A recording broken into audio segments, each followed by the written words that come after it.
Hello students, welcome to PW only IAS। आज हम जिस डिस्कशन के लिए यहाँ पर हैं वो है हमारा आंसर राइटिंग प्रोग्राम का। स्टूडेंट्स, 7 क्वेश्चन आपको दिए जाते हैं। आप अपने टेलीग्राम चैनल पर ये क्वेश्चंस को शेयर करते हैं। टेलीग्राम चैनल का नाम है PW only IAS practice group. इस टेलीग्राम चैनल पर स्टूडेंट्स आप अपने आंसर्स को शेयर करते हैं और हम आपके आंसर्स को क्या करते हैं, इवैल्यूएट करते हैं। मैं एक तरफ से आपको एक बेस्ट कॉपी का एग्जांपल दिखाऊं तो देखिए स्टूडेंट्स, ये एक बेस्ट कॉपी का एग्जांपल है। इस तरीके से आपकी पूरी कॉपी चेक होती है, एक एक पॉइंट यहां पे बताया जाता है, यहां पर आपको रिमार्क्स दिए जाते हैं स्टूडेंट्स। तो इस तरह से आपकी कॉपी जिस तरह से चेक होती है, बेस्ट कॉपी शो करी जाती है। स्टूडेंट्स, मैं चाहूंगा कि आप जरूर हमारे इस टेलीग्राम चैनल पर अपने आंसर्स को क्या करें, शेयर करें। टेलीग्राम चैनल फिर से देख लीजिए, PW only IAS practice group. और इसी रिस्पेक्ट में स्टूडेंट्स, मैं आपका एजुकेटर, मैं आपका मेंटर, आपका टीचर यहां पर एथिक्स सब्जेक्ट के रिस्पेक्ट में आज के हमारे आंसर राइटिंग को डिस्कस करने के लिए, क्वेश्चंस को डिस्कस करने के लिए आया हूं। राइट। सो स्टूडेंट्स, हमारा पहला यूनिट क्या है? Ethics and human interface. Ethics human interface में बहुत सारे टॉपिक्स हैं, जैसे कि essence of ethics, determinants of ethics, consequences of ethics की लॉस ऑफ एथिक्स अगर होता है तो उसके लिए क्या क्या कॉन्सिक्वेंसेज हैं। स्टूडेंट्स, ये कॉन्सिक्वेंसेज आप इंडिविजुअल लेवल पर, सोसाइटी के लेवल पर, इनफैक्ट ब्यूरोक्रेसी एडमिनिस्ट्रेशन के लेवल पर अगर कॉन्सिक्वेंसेज क्या रहेंगे लॉस ऑफ एथिक्स में, in fact international and national level पर भी हम इसको डिस्कस करते हैं। लेटर ऑन आप देखिए dimensions of ethics, private and public relationships, teachings क्या हैं ह्यूमन वैल्यूज के रिस्पेक्ट में, जो teachings of the great leaders हैं, एडमिनिस्ट्रेटर्स हैं, रिफॉर्मर्स हैं, उनसे हमें क्या सीखने को मिलता है। साथ ही साथ role of family, society and educational institutions का क्या रोल है वैल्यू इनकलकेशन में। इन सारे टॉपिक्स को लेकर के एक 7 क्वेश्चंस का आपके साथ एक डिस्कशन है। 5 क्वेश्चन इसमें सेक्शन ए के हैं स्टूडेंट्स और 2 केस स्टडीज हैं। सो आई होप आपने ये टेस्ट अच्छे से दिया है। जिन स्टूडेंट्स ने टेस्ट नहीं दिया है वो भी दे सकते हैं इस टेस्ट को, और एटलीस्ट क्वेश्चन सुनकर के एग्जाम में किस तरह से आंसर लिखते हैं, इस तरीके से भी अगर मैं देखूं ये वीडियो आपके लिए इंपॉर्टेंट हो ही जाता है। जल्दी से विदाउट टाइम वेस्ट करे मैं इस सेशन को शुरू करता हूं स्टूडेंट्स। सबसे पहला हमारा क्वेश्चन देखो आपके सामने है। क्वेश्चन आपके सामने ये ब्लू से जो ऊपर लिखा हुआ है यहां पर क्वेश्चन डिस्प्ले होगा स्टूडेंट्स, और उसके रिस्पेक्ट में मैं इवेल्युएशन या उसका आंसर क्या हो सकता है आपको बताऊंगा। क्वेश्चन देखिए, evaluate the role of ethical principles in shaping the decision making process. क्या एथिकल प्रिंसिपल्स आपके डिसीजन मेकिंग प्रोसेस में रोल प्ले करते हैं? उसका रोल हमें बताना है। राइट। क्या ऐसा है या नहीं है? अगर ऐसा है, इवैल्यूएट करते हैं हम, ऐसा है जो कि ऑब्वियसली ऐसा है ही। अगर हम वैल्यूज को देखें, एथिकल प्रिंसिपल्स को देखें, तो भाई सोसाइटी में सही गलत का फैसला करना आसान हो जाता है। इस चीज को इवैल्यूएट करने के बाद अगला पार्ट है क्वेश्चन का, what are the social implications of wide spread adherence to और डिसरिगार्ड दीज प्रिंसिपल्स। मतलब सर, इसका मतलब क्वेश्चन को अगर मैं ध्यान से देखूं तो जो टॉपिक पूछा गया है मुझसे वो सोसाइटी के लेवल पे पूछा गया है, सोसाइटी के इंप्लीकेशंस के रिस्पेक्ट में पूछा गया है। और इसके 2 पार्ट बनेंगे। पहला पार्ट जो बनेगा वो बनेगा adherence to such ethical principles in decision making, और दूसरा होगा डिसरिगार्ड। डिसरिगार्ड वाले पार्ट को अगर मैं देखूं सर तो वो आता है consequences of loss of ethics से। राइट। तो इस पूरे क्वेश्चन में सबसे पहले आपका इंट्रोडक्शन आएगा। स्टूडेंट्स, इसका इंट्रोडक्शन कैसा होना चाहिए? इसके इंट्रो में कौन सी बातें हैं जो ध्यान में रखने की है? सबसे पहली बात तो इसके इंट्रो में आप एथिकल प्रिंसिपल्स को डिफाइन करें कि कैसे एथिकल प्रिंसिपल्स या एथिकल स्टैंडर्ड्स आपकी हेल्प करते हैं डिसीजन मेकिंग में। इस लाइन को आप जोड़ दीजिए अब अगले लाइन के साथ, जिसमें आपको सोसाइटी के इंप्लीकेशंस को शो करना है कि सोसाइटी के लेवल पर एथिकल प्रिंसिपल्स को फॉलो करना कितना सही है, क्योंकि अगर वो फॉलो नहीं किया तो कुछ गड़बड़ हो जाएगी। ये आपका रहेगा इंट्रोडक्शन। राइट। अब वो गड़बड़ क्या रहेगी क्या नहीं रहेगी ये हमारा बॉडी पार्ट में आएगा। तो बॉडी पार्ट को हमें 3 पार्ट में डिवाइड करना होगा। पहला पार्ट आपका रहेगा स्टूडेंट जिसमें आपको बताना होगा ये एथिकल प्रिंसिपल्स कैसे शेप करते हैं डिसीजन मेकिंग में। दूसरा पार्ट आपका आएगा कि वाइड स्प्रेड अडेरेंस अगर रहेगी एथिकल प्रिंसिपल से सोसाइटी पर पॉजिटिव इंप्लीकेशंस, ठीक है, सोसाइटी के पॉजिटिव इंप्लीकेशन। और दूसरा पार्ट आपका आएगा कि डिसरिगार्ड अगर आप करते हैं एथिकल प्रिंसिपल्स को तो क्या प्रॉब्लम है। इन सारी बातों को ध्यान में रख करके अब हम इसका आंसर आगे देखते हैं। तो सबसे पहले मैं दिखाता हूं आपको इंट्रोडक्शन। जनरली क्या होता है, स्टूडेंट्स को बहुत दिक्कत रहती है, सर इंट्रोडक्शन में मुझे क्या लिखना है। देखो इंट्रोडक्शन में हमने क्या काम किया, एथिकल प्रिंसिपल्स को बता दिया कि भाई वो फिलोसॉफिकल वैल्यूज हैं, वो स्टैंडर्ड्स हैं, वो नॉर्म्स हैं। मैं नहीं कह रहा कि आप यही वर्ड यूज करो, आप स्टैंडर्ड्स वर्ड यूज करो, आप नॉर्म्स यूज कर लो, क्योंकि ऐसा तो है नहीं कि यही आंसर है जो सबसे परफेक्ट आंसर है। ये एक मॉडल आंसर हो सकता है, लेकिन आप भी कीवर्ड्स, अपने डिफरेंट कीवर्ड्स को यूज कर सकते हैं। देन आप ये बात भी हमने वैसे स्टैंडर्ड वर्ड यहां पे लिख दिया है। फिर आपको बताना है कि भाई एथिकल प्रिंसिपल्स एक तरीके से आपको गाइडिंग लाइट की तरह है, ये एक गाइडिंग फोर्स की तरह है। यहां पर मैं कीवर्ड यूज कर सकता हूं गाइडिंग फोर्स। गाइडिंग फोर्स की तरह है जो कहीं ना कहीं आपकी साउंड जजमेंट, आपकी फेयर जजमेंट, साउंड वर्ड ना यूज करके मैं फेयर जजमेंट यूज कर लूंगा। फेयर जजमेंट साउंड जजमेंट को बताता है कि आप अपने डिसीजन मेकिंग में कैसे एथिकल प्रिंसिपल्स को यूज कर सकते हैं। अल्टीमेटली इसका देखो जो बाद का पार्ट है मैंने आपको बताया वो second part of the question से रिलेटेड है। स्टूडेंट्स नो डाउट कि यहां पर आंसर लिखा हुआ है, लेकिन यही आंसर एब्सोल्यूट ऐसा नहीं बोल रहा मैं। आप कीवर्ड्स को चूज करिए, ध्यान से देखिए क्वेश्चन को। मैं आपको यह भी सिखाना चाह रहा हूं इस वीडियो के थ्रू कि आंसर राइटिंग करते कैसे हैं। सिंपल स्टेटमेंट में आपने ये देख लिया कि मुझे ये दो कीवर्ड्स, इन दोनों कीवर्ड्स को लेकर के इंट्रोडक्शन बनाना है, और उसका second half of the introduction मेरा इन कीवर्ड से रिलेटेड रहेगा, social implication, adherence and disregard. मैंने इसी बात को यहां पर इस आंसर में भी देखा है कि एडेरेंस, और लिखा है कि एडेरेंस टू और disregard to ethical principles in decision making is basically has the profound implication on the societal capital. मैं क्या काम करूंगा, मैं अब कुछ पॉइंट्स लिखूंगा, पॉइंट जरूर लिखूंगा क्योंकि मुझे इन्हीं पॉइंट्स को आगे एक्सप्लेन करना है। जैसे कि social harmony, social trust, social capital, ये सारे जो है प्रॉब्लम्स हमारी मॉडर्न सोसाइटी में हो जाएंगी अगर हमने डिसरिगार्ड किया तो। एक होता है कंटेंट, एक होता है आंसर प्रेजेंटेशन, दोनों की इंपॉर्टेंस है स्टूडेंट्स। कंटेंट की बात करूं तो ये कंटेंट बिल्कुल एब्सोल्यूट है ऐसा नहीं है, यहां पर आप दूसरे वर्ड्स भी यूज कर सकते थे। You could have used the word social cohesion, you could have used the word social cohesion.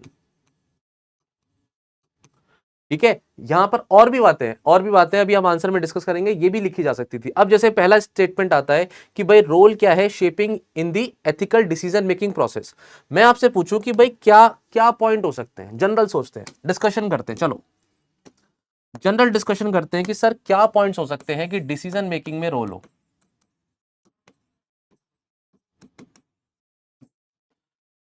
Decision making में कैसे रोल प्ले करेगा सर, ये एक कंपास की तरह मुझे रास्ता दिखा सकता है। एथिक्स कंपास की तरह मुझे डायरेक्शन दिखा सकते हैं। पॉइंट तो बहुत जेन्युइन सा है कि सर मुझे राइट और रॉन्ग इसके बीच का डिफरेंस बताने में रोल प्ले करेगा। एथिकल स्टैंडर्ड्स कैसे हेल्प करेंगे, एथिकल प्रिंसिपल्स कैसे हेल्प करेंगे आपको डिसीजन मेकिंग में, आपको एक कंपास की तरह गाइड करेंगे सही गलत के बारे में। चाहे तो आप इसको सेम पॉइंट बनाएं, चाहे तो आप इसको अलग पॉइंट बना दीजिए। ये बिल्कुल हेल्प करेंगे आपको कि आप अपने जो वैल्यूज हैं, अपनी जो मोरालिटी है, अपने जो मॉरल प्रिंसिपल्स हैं, उससे लोगों का भला, ह्यूमन जो आप कहीं ना कहीं उसकी हेल्प करने की बात कर सकते हैं, ह्यूमन प्रॉस्पेरिटी की बात कर सकते हैं, ह्यूमन का भला बताना सिखा सकता है। या कहीं ना कहीं इसमें यह भी हो सकता है इसका नेगेटिव इंप्लीकेशन हो कि भाई आपकी मोरालिटी नहीं अलाइन कर रही है एथिकल प्रिंसिपल से, तो हो सकता है कि आप जो है अपनी सोसाइटी से ही अलग हो जाएं। तो ये डिसीजन मेकिंग में आपको रोल करेगा प्ले, आपकी मोरालिटी के साथ आपके एथिकल प्रिंसिपल्स को जोड़ करके आपको रास्ता दिखाएगा। यही सारी बातें हैं। इवेल्युएट करने में हेल्प करेगा आपको कि सही गलत क्या है। इस पॉइंट को यहां नहीं तो यहां दोनों को मिलाकर के लिख सकते हैं। और क्या बातें हैं स्टूडेंट्स, और है कि प्रोवाइडिंग द मॉरल फ्रेमवर्क, लिखने का तरीका मोरालिटी से भी हो सकता है। सेम बात को पीछे हमने लिखा मॉरल फ्रेमवर्क बनाने में आपको रोल प्ले करेगा। देन साथ ही साथ और कौन से पॉइंट हैं, जैसे कि कंसिस्टेंसी लाएगा आपके एक्शन में। अगर आप एथिकल प्रिंसिपल्स फॉलो कर रहे हैं तो आपके जो पर्टिकुलर एक्शंस हैं उसमें क्या आ जाएगी, कंसिस्टेंसी आ जाएगी। ये पॉइंट भी आप लिख सकते हो। Fourth point, consistency in your action.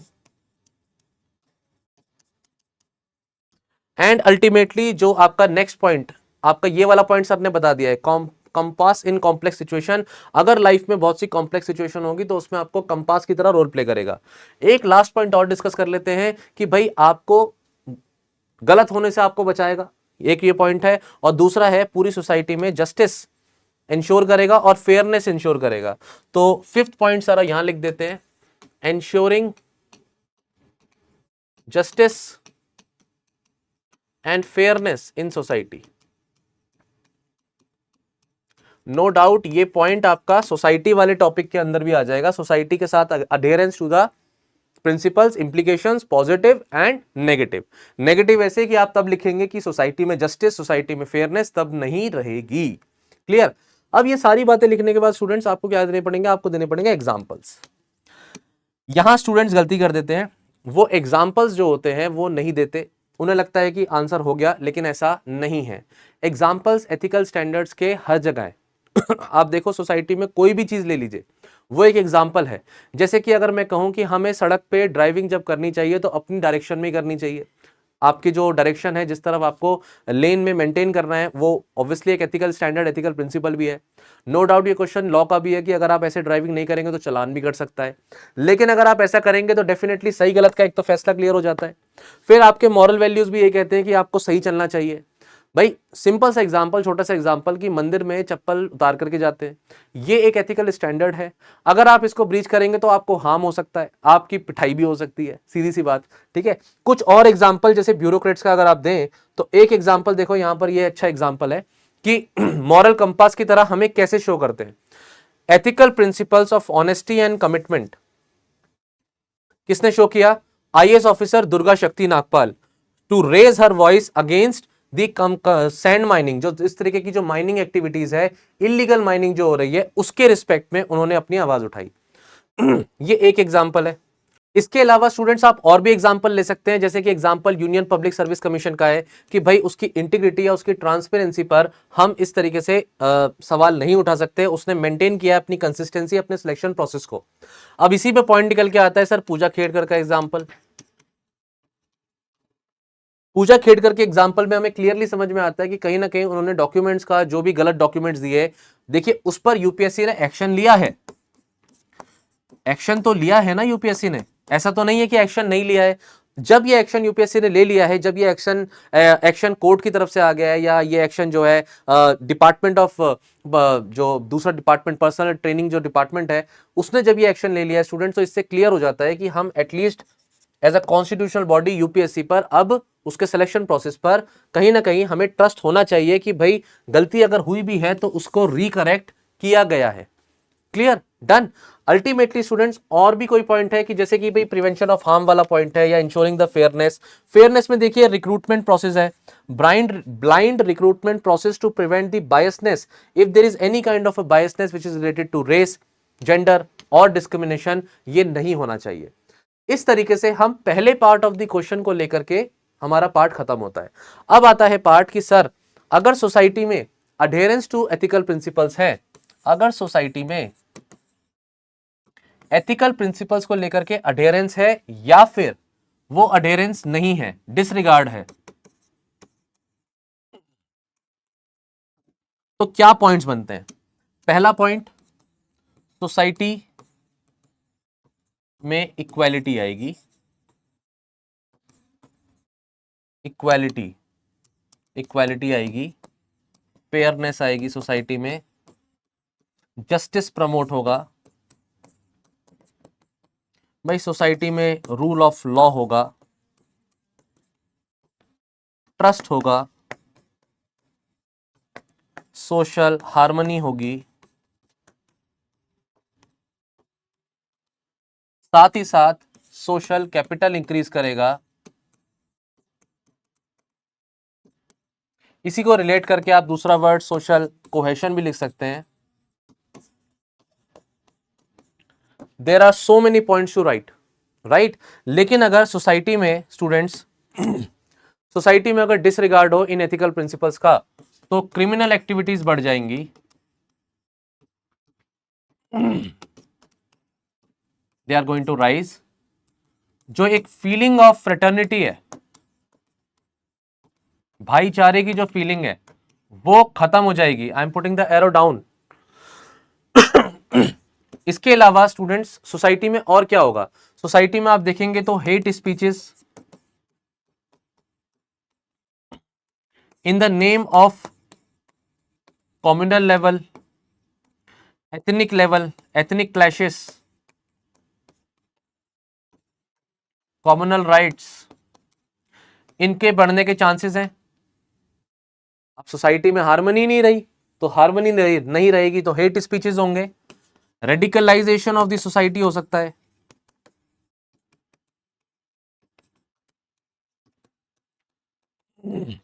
ये सारी जनरल बातें हैं।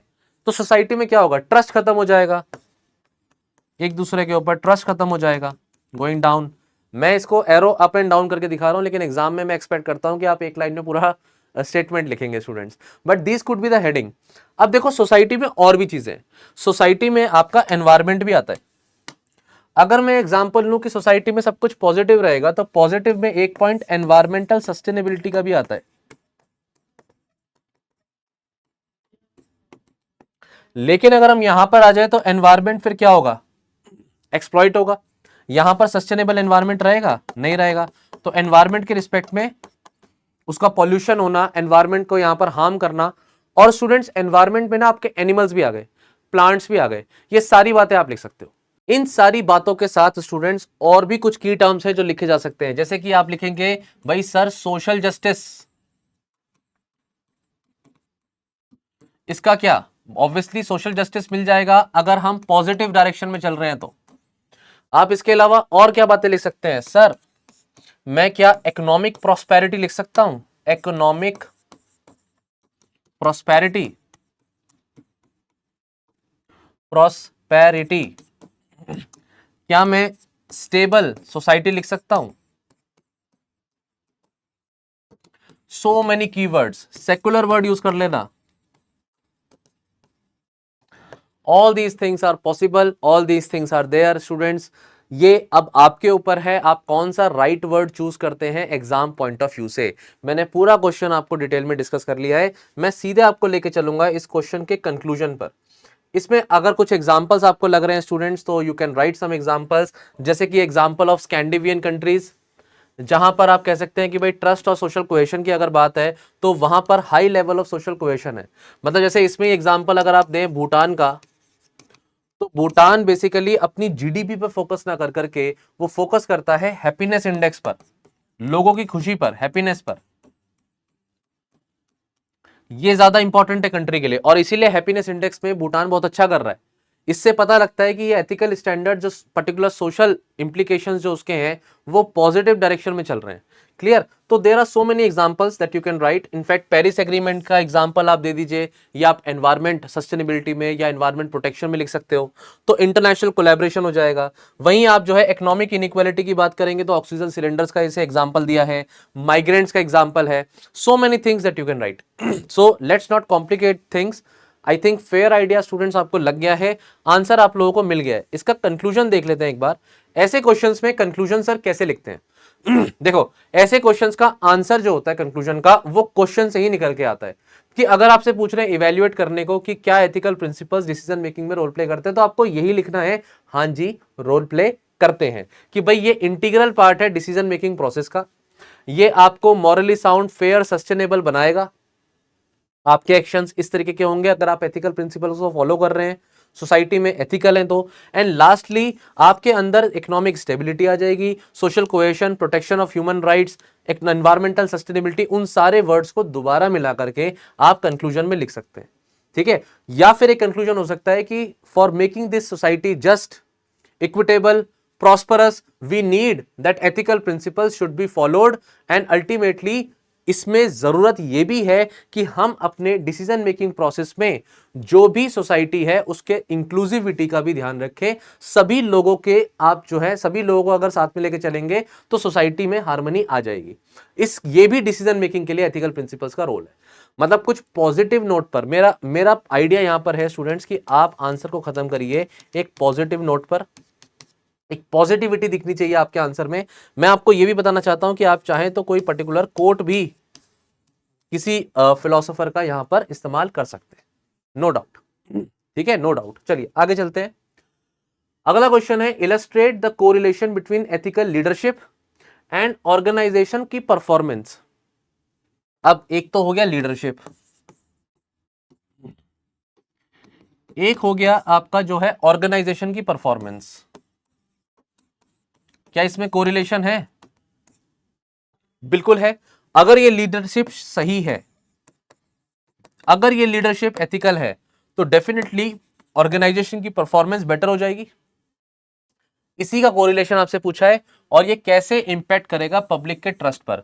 ये एक डायरेक्ट क्वेश्चन है स्टूडेंट्स, इसमें ज्यादा टेंशन लेनी नहीं। ऐसे क्वेश्चन में तो इंट्रो में सबसे पहले आपको लीडरशिप को एक्सप्लेन करना है, एथिकल लीडरशिप क्या है। एथिकल लीडरशिप के बाद आपको जाना है कि भाई उस लीडरशिप का इंपैक्ट क्या है ऑर्गेनाइजेशन की परफॉर्मेंस पर, और ऑर्गेनाइजेशन की रिक्वायरमेंट क्या है। आप चाहें तो वो 2-3 पॉइंट भी लिख सकते हैं कि ऑर्गेनाइजेशन जरूर चाहती है कि एक कोई भी ऑर्गेनाइजेशन है उसको एफिशिएंसी चाहिए। एक ऑर्गेनाइजेशन को क्या चाहिए? एफिशिएंसी। उसके लिए इंपॉर्टेंट क्या है? उसके लिए इंपॉर्टेंट है कि वो इकोनॉमिक भी रहे, वो इफेक्टिव भी रहे, और अल्टीमेटली ये जरूरी है उस पूरी ऑर्गेनाइजेशन के लिए कि वो आपका जो है जो जो रिसोर्सेज है, उन रिसोर्सेज के लिए भी क्या करे, वो बहुत ही ज्यादा एफिशिएंट हो। एफिशिएंसी आप यहां पर भी लिख सकते हैं, रिसोर्सेज में एफिशिएंसी या वर्क में इक्वालिटी, ये वाला पॉइंट आ जाएगा। और आप चाहें तो अंदर एफिशिएंसी लिख दीजिए। ये वाला जो पार्ट है, आप एक डायग्राम में एक ऑर्गेनाइजेशन की नीड के रिस्पेक्ट में बता सकते हैं। बिल्कुल, ये जरूरत है एक पर्टिकुलर ऑर्गेनाइजेशन के लिए। अल्टीमेटली क्वेश्चन में आपको इसको 2 पार्ट में तोड़ना है। पहले पार्ट में बॉडी में, इंट्रोडक्शन में आप ये लिख देंगे, बॉडी पार्ट में आपको तोड़ना है इस क्वेश्चन को 2 पार्ट में। पहला पार्ट में आप कोरिलेशन बताएंगे, और दूसरे पार्ट में पब्लिक ट्रस्ट से रिलेटेड आपको कुछ पॉइंट्स देने होंगे कि पब्लिक ट्रस्ट कैसे बनेगा अगर एथिकल लीडरशिप है और ऑर्गेनाइजेशनल परफॉर्मेंस बेटर है उसकी वजह से। तो क्लियर? तो इंट्रोडक्शन मैं आपको जल्दी से दिखा देता हूं एक बार। इंट्रोडक्शन देखिए जल्दी से। इसका इंट्रोडक्शन है कि भाई एथिकल लीडरशिप जो होती है वो principles of integrity, transparency, accountability, fairness के होते हैं। ये जो पर्टिकुलर प्रिंसिपल्स होते हैं एथिकल लीडरशिप के, ये कहीं ना कहीं ऑर्गेनाइजेशन परफॉर्मेंस में रोल प्ले करते हैं। और आज के समय में गवर्नेंस हो या कॉर्पोरेट मैनेजमेंट हो, ये जरूरी है कि एथिकल प्रिंसिपल्स हो ताकि पब्लिक ट्रस्ट आ सके। राइट? अब आपका आंसर में एक चीज और आ सकती थी स्टूडेंट्स, एक चीज जो अपने आंसर में आप और लिख सकते थे वो था, आप हेल्प ले सकते थे नोलन कमेटी का। और यहां पर आप लिख सकते थे कि पब्लिक लाइफ में लीडरशिप के अंदर कुछ वैल्यूज हैं जो नोलन कमेटी बताते हैं, और इन वैल्यूज को आप चाहें तो इनको या तो इंट्रोडक्शन में लिखते तो कॉमा लगा के लिख सकते थे, बीच में आप लिखते तो डायग्राम बना के भी लिख सकते थे। जैसे कि भाई इसमें जो 7 प्रिंसिपल्स हैं उसमें ट्रांसपेरेंसी तो है ही, अकाउंटेबिलिटी है, ऑनेस्टी है, इंटीग्रिटी है, साथ ही साथ इसमें सेल्फलेसनेस है, ऑब्जेक्टिविटी है, एंड देन लीडरशिप क्वालिटी भी अपने आप में इन्होंने बताया हुआ है एक। तो चाहते तो आप ये लिख सकते थे कि लीडरशिप अपने आप में एक ऐसी वैल्यू है जो नोलन कमेटी ने भी बताई है। पब्लिक लाइफ में लीडरशिप अपने आप में एक वैल्यू है जो यूज होनी चाहिए आपके ऑर्गेनाइजेशन के लिए, लोगों के लिए। क्लियर? तो अब इसमें ये वाला पॉइंट लिख करके भी आप इंट्रोडक्शन में पॉइंट बना सकते थे। That is the only thing that I wanted to tell you. अब इसके बाद आते हैं कि सर कोरिलेशन क्या है।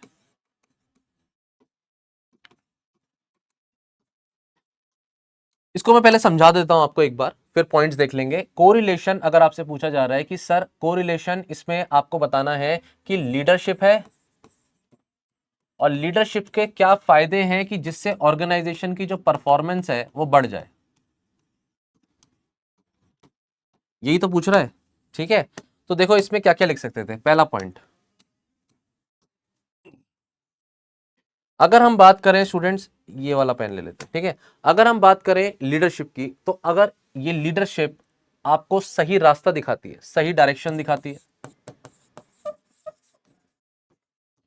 अगर ये लीडरशिप अच्छी है तो ये इंक्लूसिविटी दिखाएगी, अगर ये लीडरशिप अच्छी है तो ये आपको टीम वर्क की इंपॉर्टेंस सिखाएगी,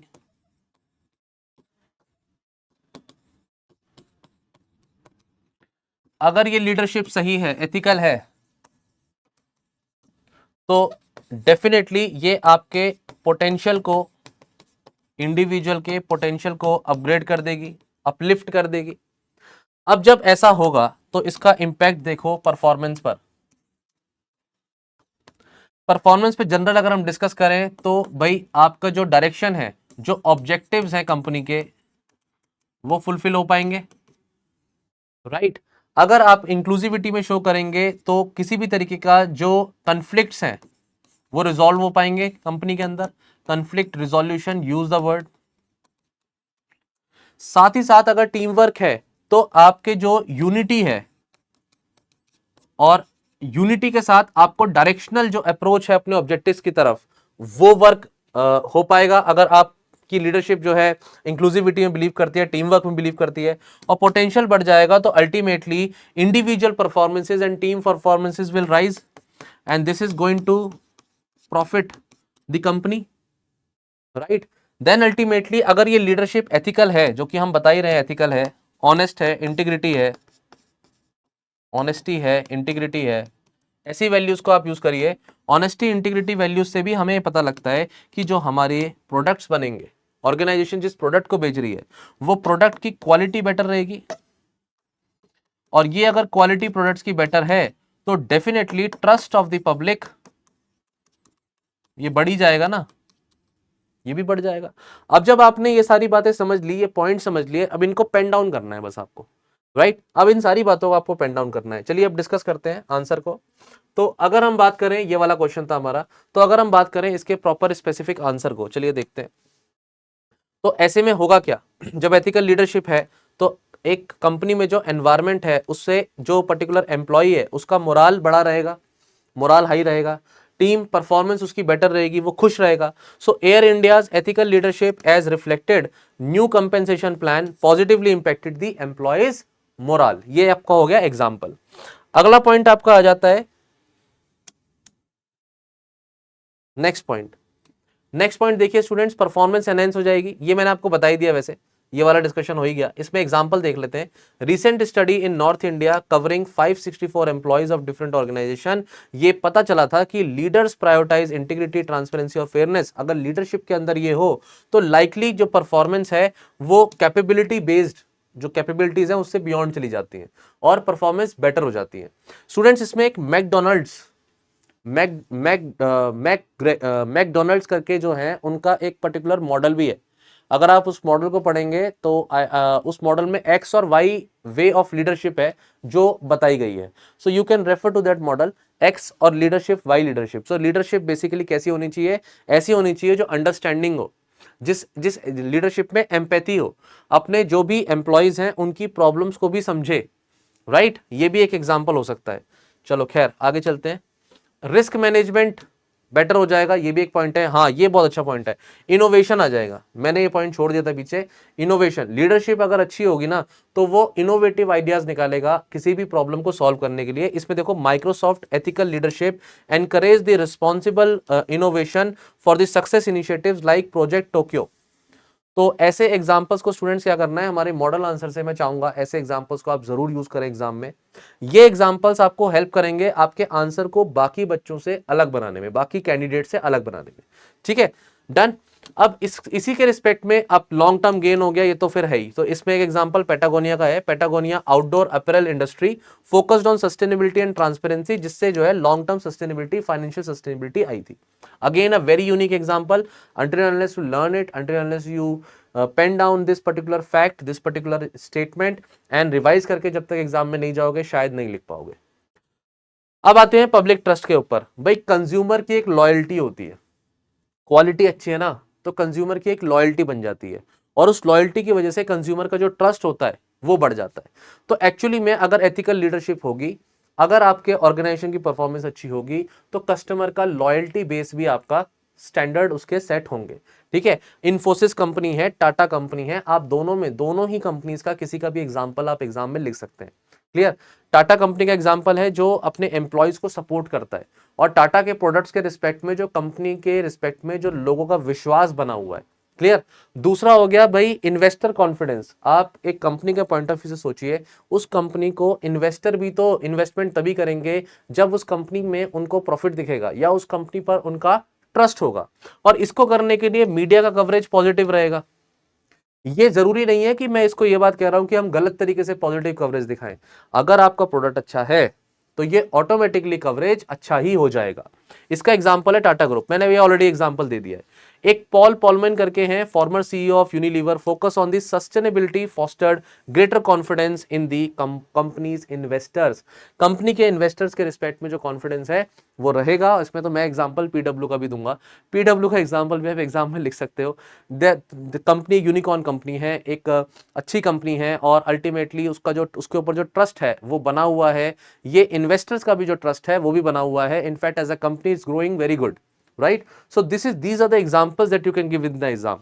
डन? चलो आगे चलते हैं, आगे चलते हैं। इस डिस्कशन के बाद हमें कंक्लूजन पे ज्यादा फोकस करना है। कंक्लूजन में सर मैं क्या लिख दूं? तो आपको ना सारी बातों को कोरिलेट करना है। लास्ट में आप stakeholders, strengthen the stakeholders and strengthen the trust of the people, strengthen the financial performance, strengthen the productivity, robust particular performance company की, ऐसे वर्ड्स को आप जरूर यूज करिए स्टूडेंट्स। कंक्लूजन में स्टूडेंट्स के साथ दिक्कत जो हो रही है, इतने स्टूडेंट्स को पढ़ाने के बाद जो मुझे समझ में आया है कि स्टूडेंट्स को कीवर्ड्स नहीं समझ में आ रहे कि सर कंक्लूजन में कौन से लिखूं। मैं चाहूंगा स्टूडेंट्स आप इन कीवर्ड्स को एटलीस्ट ऐसे तरीके के क्वेश्चंस में जरूर इस्तेमाल करें। आपका आगे टॉपिक आएगा कॉर्पोरेट गवर्नेंस, तो आप कॉर्पोरेट गवर्नेंस में भी मैं चाहूंगा कि ऐसे टॉपिक्स को, ऐसे वर्ड्स को, कीवर्ड्स को यूज करें। Moving forward to the next question. अगला क्वेश्चन है एथिकल डायलेमा के ऊपर कि ethical dilemma are inherent part of public life. Ethical dilemma are inherent part of the public life. क्या ऐसा है कि पब्लिक लाइफ में कहीं ना कहीं आपको एथिकल डायलेमा होंगे ही होंगे? स्टेटमेंट के बाद क्वेश्चन आता है कि discuss the statement with reference to dimensions of ethics in resolving such dilemmas. अब यहां क्वेश्चन थोड़ा सा ट्रिकी हो जाता है। यहां कुछ स्टूडेंट्स बोलेंगे कि सर डायमेंशंस में कैसे बताऊं? तो देखो आपने ना अप्लाइड एथिक्स पढ़ा हुआ है बच्चों, इसमें घबराने वाली क्या बात है? अगर आपने अप्लाइड एथिक्स पढ़ा है तो ये एक डायमेंशन है, इसमें एग्जाम्पल्स हैं बहुत सारे। इसमें एग्जाम्पल मीडिया एथिक्स है, इसमें एग्जाम्पल मेडिकल एथिक्स है, ठीक है, इसमें साइबर एथिक्स है। ये यूनिक एग्जाम्पल हो सकते हैं। तो आप क्या करिए, ऐसे एग्जाम्पल्स को आप यूज करिए इन दिस पर्टिकुलर टॉपिक। फिर आपने नॉर्मेटिव एथिक्स पढ़ा हुआ है। नॉर्मेटिव एथिक्स तो पूरा सब्जेक्ट ही हमारा देखा जाए कि लोगों को क्या करना चाहिए, व्हाट पीपल शुड डू।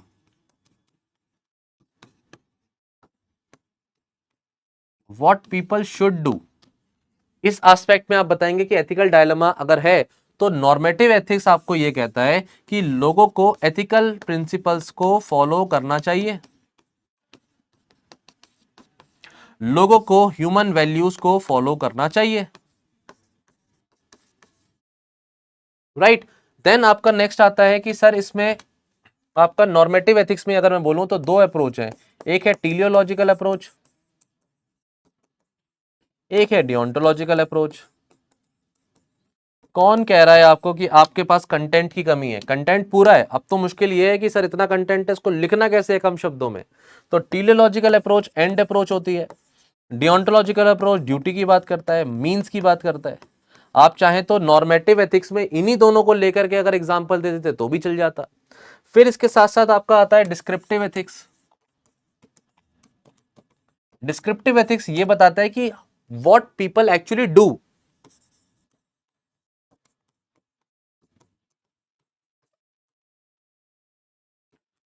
तो एथिकल डायलेमा में आप एग्जांपल दे सकते हो, भाई माइथोलॉजिकल स्टोरी का एग्जांपल दे दो।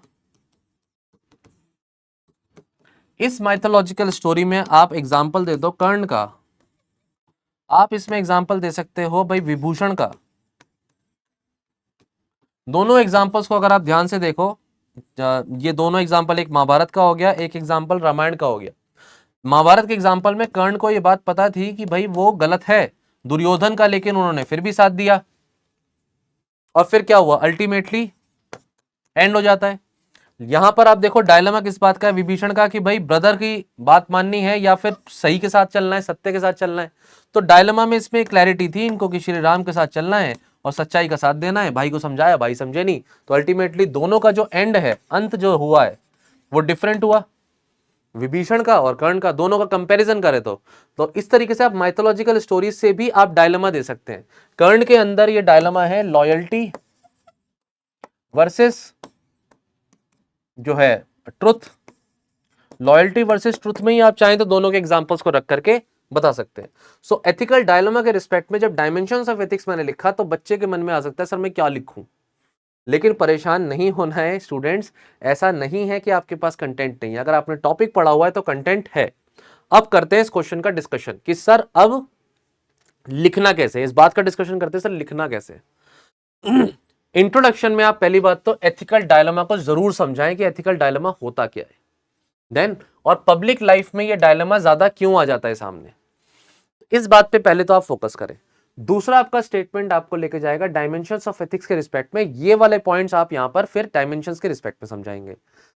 अप्लाइड एथिक्स में आपके ये क्या हो जाएंगे, एग्जांपल्स हो जाएंगे। अब आंसर को अगर मैं दिखाऊं स्टूडेंट्स, तो देखो इंट्रोडक्शन देख लेते हैं जल्दी से।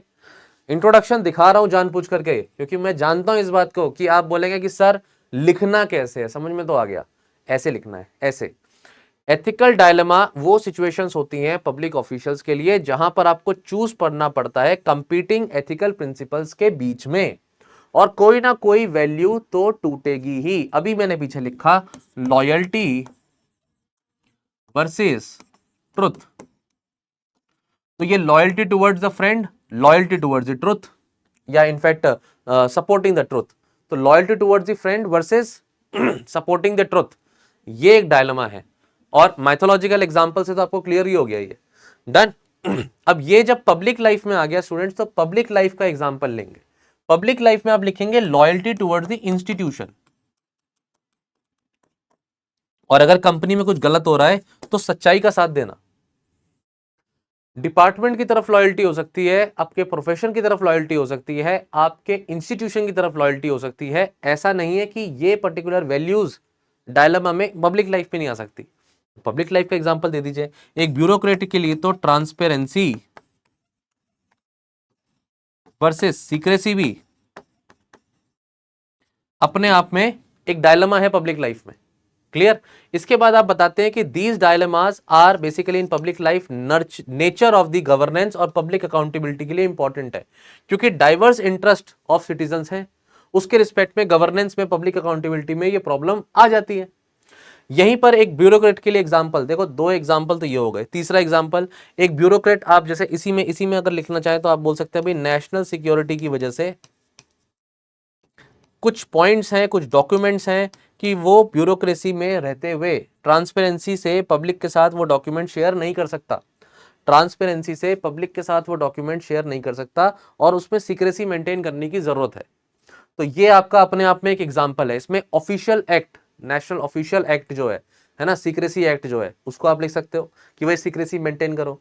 वहीं आपका जो है एक जैसे राइट टू इन्फॉर्मेशन पब्लिक के लिए है कि भाई वो आरटीआई डाल करके आपसे पूछ सकते हैं कि क्या सही क्या गलत।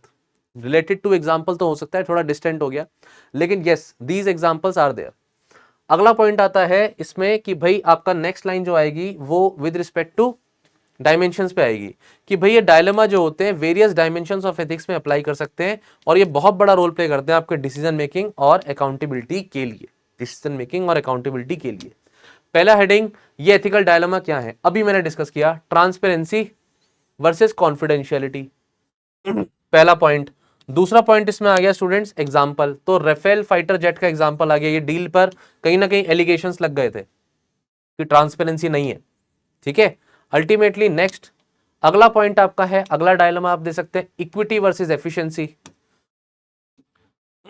भाई मैं इक्विटी में बिलीव करूं या एफिशिएंसी में बिलीव करूं? अगर मैं इक्विटी में बिलीव करता हूं तो सिस्टम की एफिशिएंसी कम हो जाती है।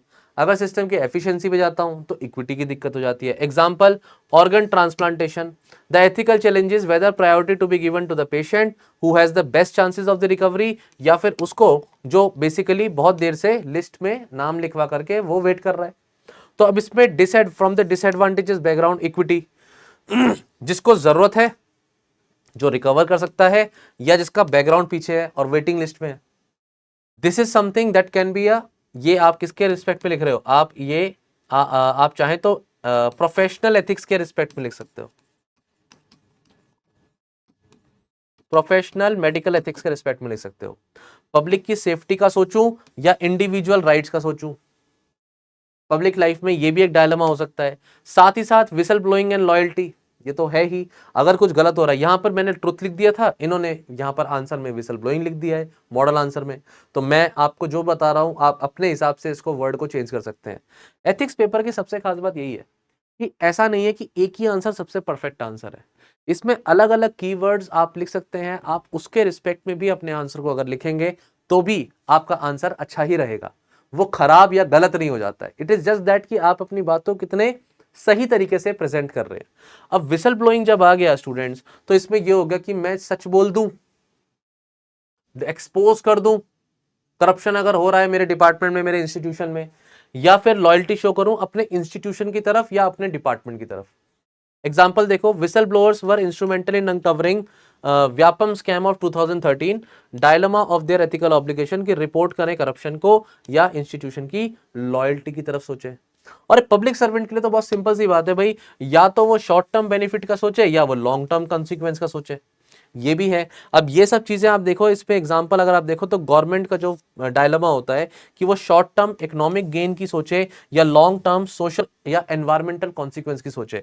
मतलब अगर एक डैम बनना है तो इमीडिएटली वो डैम का जो फायदा होगा वो तो ठीक है, लेकिन लॉन्ग टर्म में कहीं नुकसान ना हो जाए,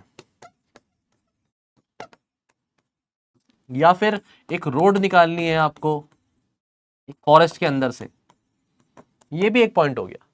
मैं इनफैक्ट एक पॉइंट और लिखवाता हूं आपको, एक ब्यूरोक्रेसी में या एक पब्लिक लाइफ में एक पर्टिकुलर ऑफिशियल, पब्लिक ऑफिशियल की बात करते हैं क्योंकि पब्लिक लाइफ ही लिखा है, जनरल लिखा है, तो पब्लिक ऑफिशियल की ही बात कर लेते हैं। इस पब्लिक ऑफिशियल के मन में ये डायलेमा आ सकता है कि वो जो है इमीडिएट रिस्पॉन्स शो करे,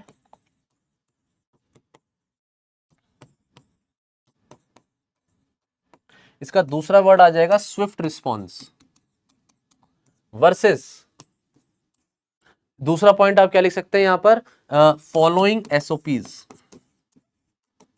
फॉलोइंग एसओपीज स्टैंडर्ड ऑपरेशंस या स्टैंडर्ड ऑपरेटिंग प्रोटोकॉल्स। तो ये आपके डायलेमा हो सकता है एक पब्लिक लाइफ में कि मैं ये करूं या मैं ये करूं। अब वो ये करने जाएंगे, डिजास्टर का एग्जांपल ले लेते हैं, इन केस ऑफ डिजास्टर तो आप उसमें क्या एसओपीज फॉलो करोगे या इमीडिएट एक्शन आपके लिए रिक्वायर्ड है। These dilemmas can be there obviously.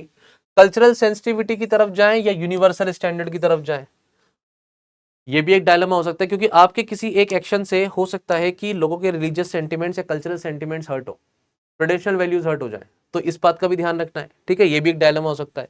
अब इसी चीज को आप नॉर्मेटिव एथिक्स के रिस्पेक्ट में लिख दीजिए, जो एस्टेब्लिश करती है moral standards and behaviour, ethical behaviour की इंसान को क्या करना चाहिए। इसमें एग्जांपल देखिए, पब्लिक ऑफिशियल जिसको substantial bribe to approve the contract for fraudulent construction company. अब ये वही है, teleological approach and deontological approach के एग्जांपल लिख दीजिए। मैं चाहूंगा आपके लिए वो टॉपिक इजी है, आप वो समझ चुके हैं उस टॉपिक को। बच्चों को ज्यादा टेलियोलॉजिकल डियोंटोलॉजिकल अप्रोच पता होती है अगर वो एथिक्स के एक बार सिलेबस को पढ़ चुके होते हैं तो। कीप थिंग्स सिंपल, कॉम्प्लिकेट नहीं करेंगे। अप्लाइड एथिक्स पे भी मैंने आपको जैसे डॉक्टर वॉक्टर का एग्जांपल में, लॉयर का है, डॉक्टर का है, एक इंजीनियर का एग्जांपल है, जो भी प्रोफेशन, मीडिया मीडिया अगर एथिक्स की बात करोगे तो मीडिया पर्सन को टीआरपी की नहीं सोचनी चाहिए, है ना, TRP should not be the criteria. Done, ये वाला पॉइंट हो गया। देन अल्टीमेटली डिस्क्रिप्टिव एथिक्स में स्टूडेंट्स अगर आप सीधे सीधे एग्जाम्पल पे जाएं तो डिस्क्रिप्टिव एथिक्स का एग्जाम्पल यहां पर लिखा है, ये रहा, understanding the ethical norms and behaviour prevalent in society helps public official predict the impact of their decision and align to the policies with societal values. वही है, सोसाइटी की वैल्यूज के साथ आपको अलाइन करके अपने डिसीजन को लेना है। लेकिन लोग करते क्या है एग्जैक्टली, वो माइथोलॉजिकल एग्जाम्पल फिर बैठेगा वैसे, बिल्कुल यूज करिए, मॉडल आंसर में नहीं है, ठीक है। प्रोफेशनल एथिक्स मैंने बता दिया, एक जज के लिए हो सकता है कि वो ऑब्जेक्टिव अप्रोच रखे या फेयरनेस इंपार्शियलिटी वाली पॉइंट्स पर फोकस करें। तो ओवरऑल मैंने सम अप कर दिया स्टूडेंट्स, हर तरीके से आपका आंसर यहाँ पे निकल जाता है, आपको ऐसे क्वेश्चन में घबराना नहीं है। हुआ यह है कि दो टॉपिक्स को जोड़ दिया है, इसलिए आपका मन एकदम से परेशान हो सकता है कि मैं क्या करूं, तो घबराना नहीं है। क्लियर। लास्ट में आपको इसके कंक्लूजन में आपको यही लिखना है जो बातें आपने पीछे लिखी हैं कि ये जो एथिकल चैलेंजेस हैं ये रेनफोर्स करते हैं trust, ethical standards public institutions में, अल्टीमेटली कंट्रीब्यूट करते हैं कि जस्ट और इक्विटेबल एथिकल सोसाइटी हो। सिंपल चलेंगे, आप कॉम्प्लिकेट करेंगे तो दिक्कत हो जाएगी। अगला क्वेश्चन, सोसाइटी बहुत इंपॉर्टेंट रोल प्ले करती है मॉरल डेवलपमेंट में, do you believe this? Answer is yes. Family के साथ साथ सोसाइटी का भी बहुत बड़ा रोल है। और अगर आप देखें society development of its members, moral development of its members, है ना, ultimately this statement context to contribution of various social institution in inculcating values. अब इतना डायरेक्ट क्वेश्चन है ना, अगर आपने सिलेबस में सोसाइटी का रोल क्या है वैल्यूज को इनकलकेट करने के लिए अगर ये पढ़ा हुआ है तो आपको इसमें कोई प्रॉब्लम नहीं आने वाली। स्टूडेंट्स इसमें पॉइंट्स देखो, सबसे पहला रिलेटिव्स, एक तो हो गया इमीडिएट फैमिली, लेकिन आपके जो रिलेटिव्स होते हैं ये आपकी फैमिली, ये आपके अंदर वैल्यूज इनकलकेट कर सकते हैं। दूसरा स्टूडेंट पॉइंट लेंगे आपके एजुकेशन से, आपका एजुकेशन आपके अंदर वैल्यू इनकलकेट करेगी, वो सोसाइटी होगी आपके लिए। फिर आप पॉइंट लीजिए भाई सोसाइटी में कम्युनिटी, कम्युनिटी जिस ग्रुप में आप रहते हैं, आप कास्ट का एग्जांपल ले लेना, यहाँ पर आप एक पर्टिकुलर स्पेसिफिक कम्युनिटी का एग्जांपल ले लेना, किसी ट्राइब का एग्जांपल ले लेना यहाँ पर। चौथा एग्जांपल आता है स्टूडेंट्स आपका जो है रिलीजियस वैल्यूज है, ये रिलीजियस वैल्यूज इनकलकेट हो सकती हैं थ्रू सोसाइटी। अगला पॉइंट आता है स्टूडेंट्स की ये जो आपके इसके साथ साथ आपकी जो स्पेसिफिक और कौन सी वैल्यूज आ गई सोसाइटी से, आपको और क्या मिल रहा है सोसाइटी में? रिलीजियस वैल्यू, ट्रेडिशनल वैल्यूज, ये लिखिए traditional values and cultural values, traditional and cultural values, ये भी आपके अंदर कहां से आई? सोसाइटी से आई। 5 से 6 पॉइंट बन जाएंगे अपने। अगर ये 5 पॉइंट बन गए, एग्जाम्पल लिखना है और आगे बढ़ना है। तो इनफैक्ट इस क्वेश्चन में अगर आप देखें तो आप एनालाइज करेंगे, सबसे पहले तो क्वेश्चन में इंट्रोडक्शन में आप ये लिखेंगे कि रोल ऑफ सोसाइटी क्या है, सोसाइटी का रोल क्या है, सोसाइटी क्या है, सोसाइटी का रोल क्या है। एक बार जब ये हो जाएगा तो उसके बाद आपको इंट्रोडक्शन में इंट्रोडक्शन के बाद वेरियस सोसाइटल इंस्टीट्यूशंस के वैल्यू इनकलकेशन के बारे में लिखना है।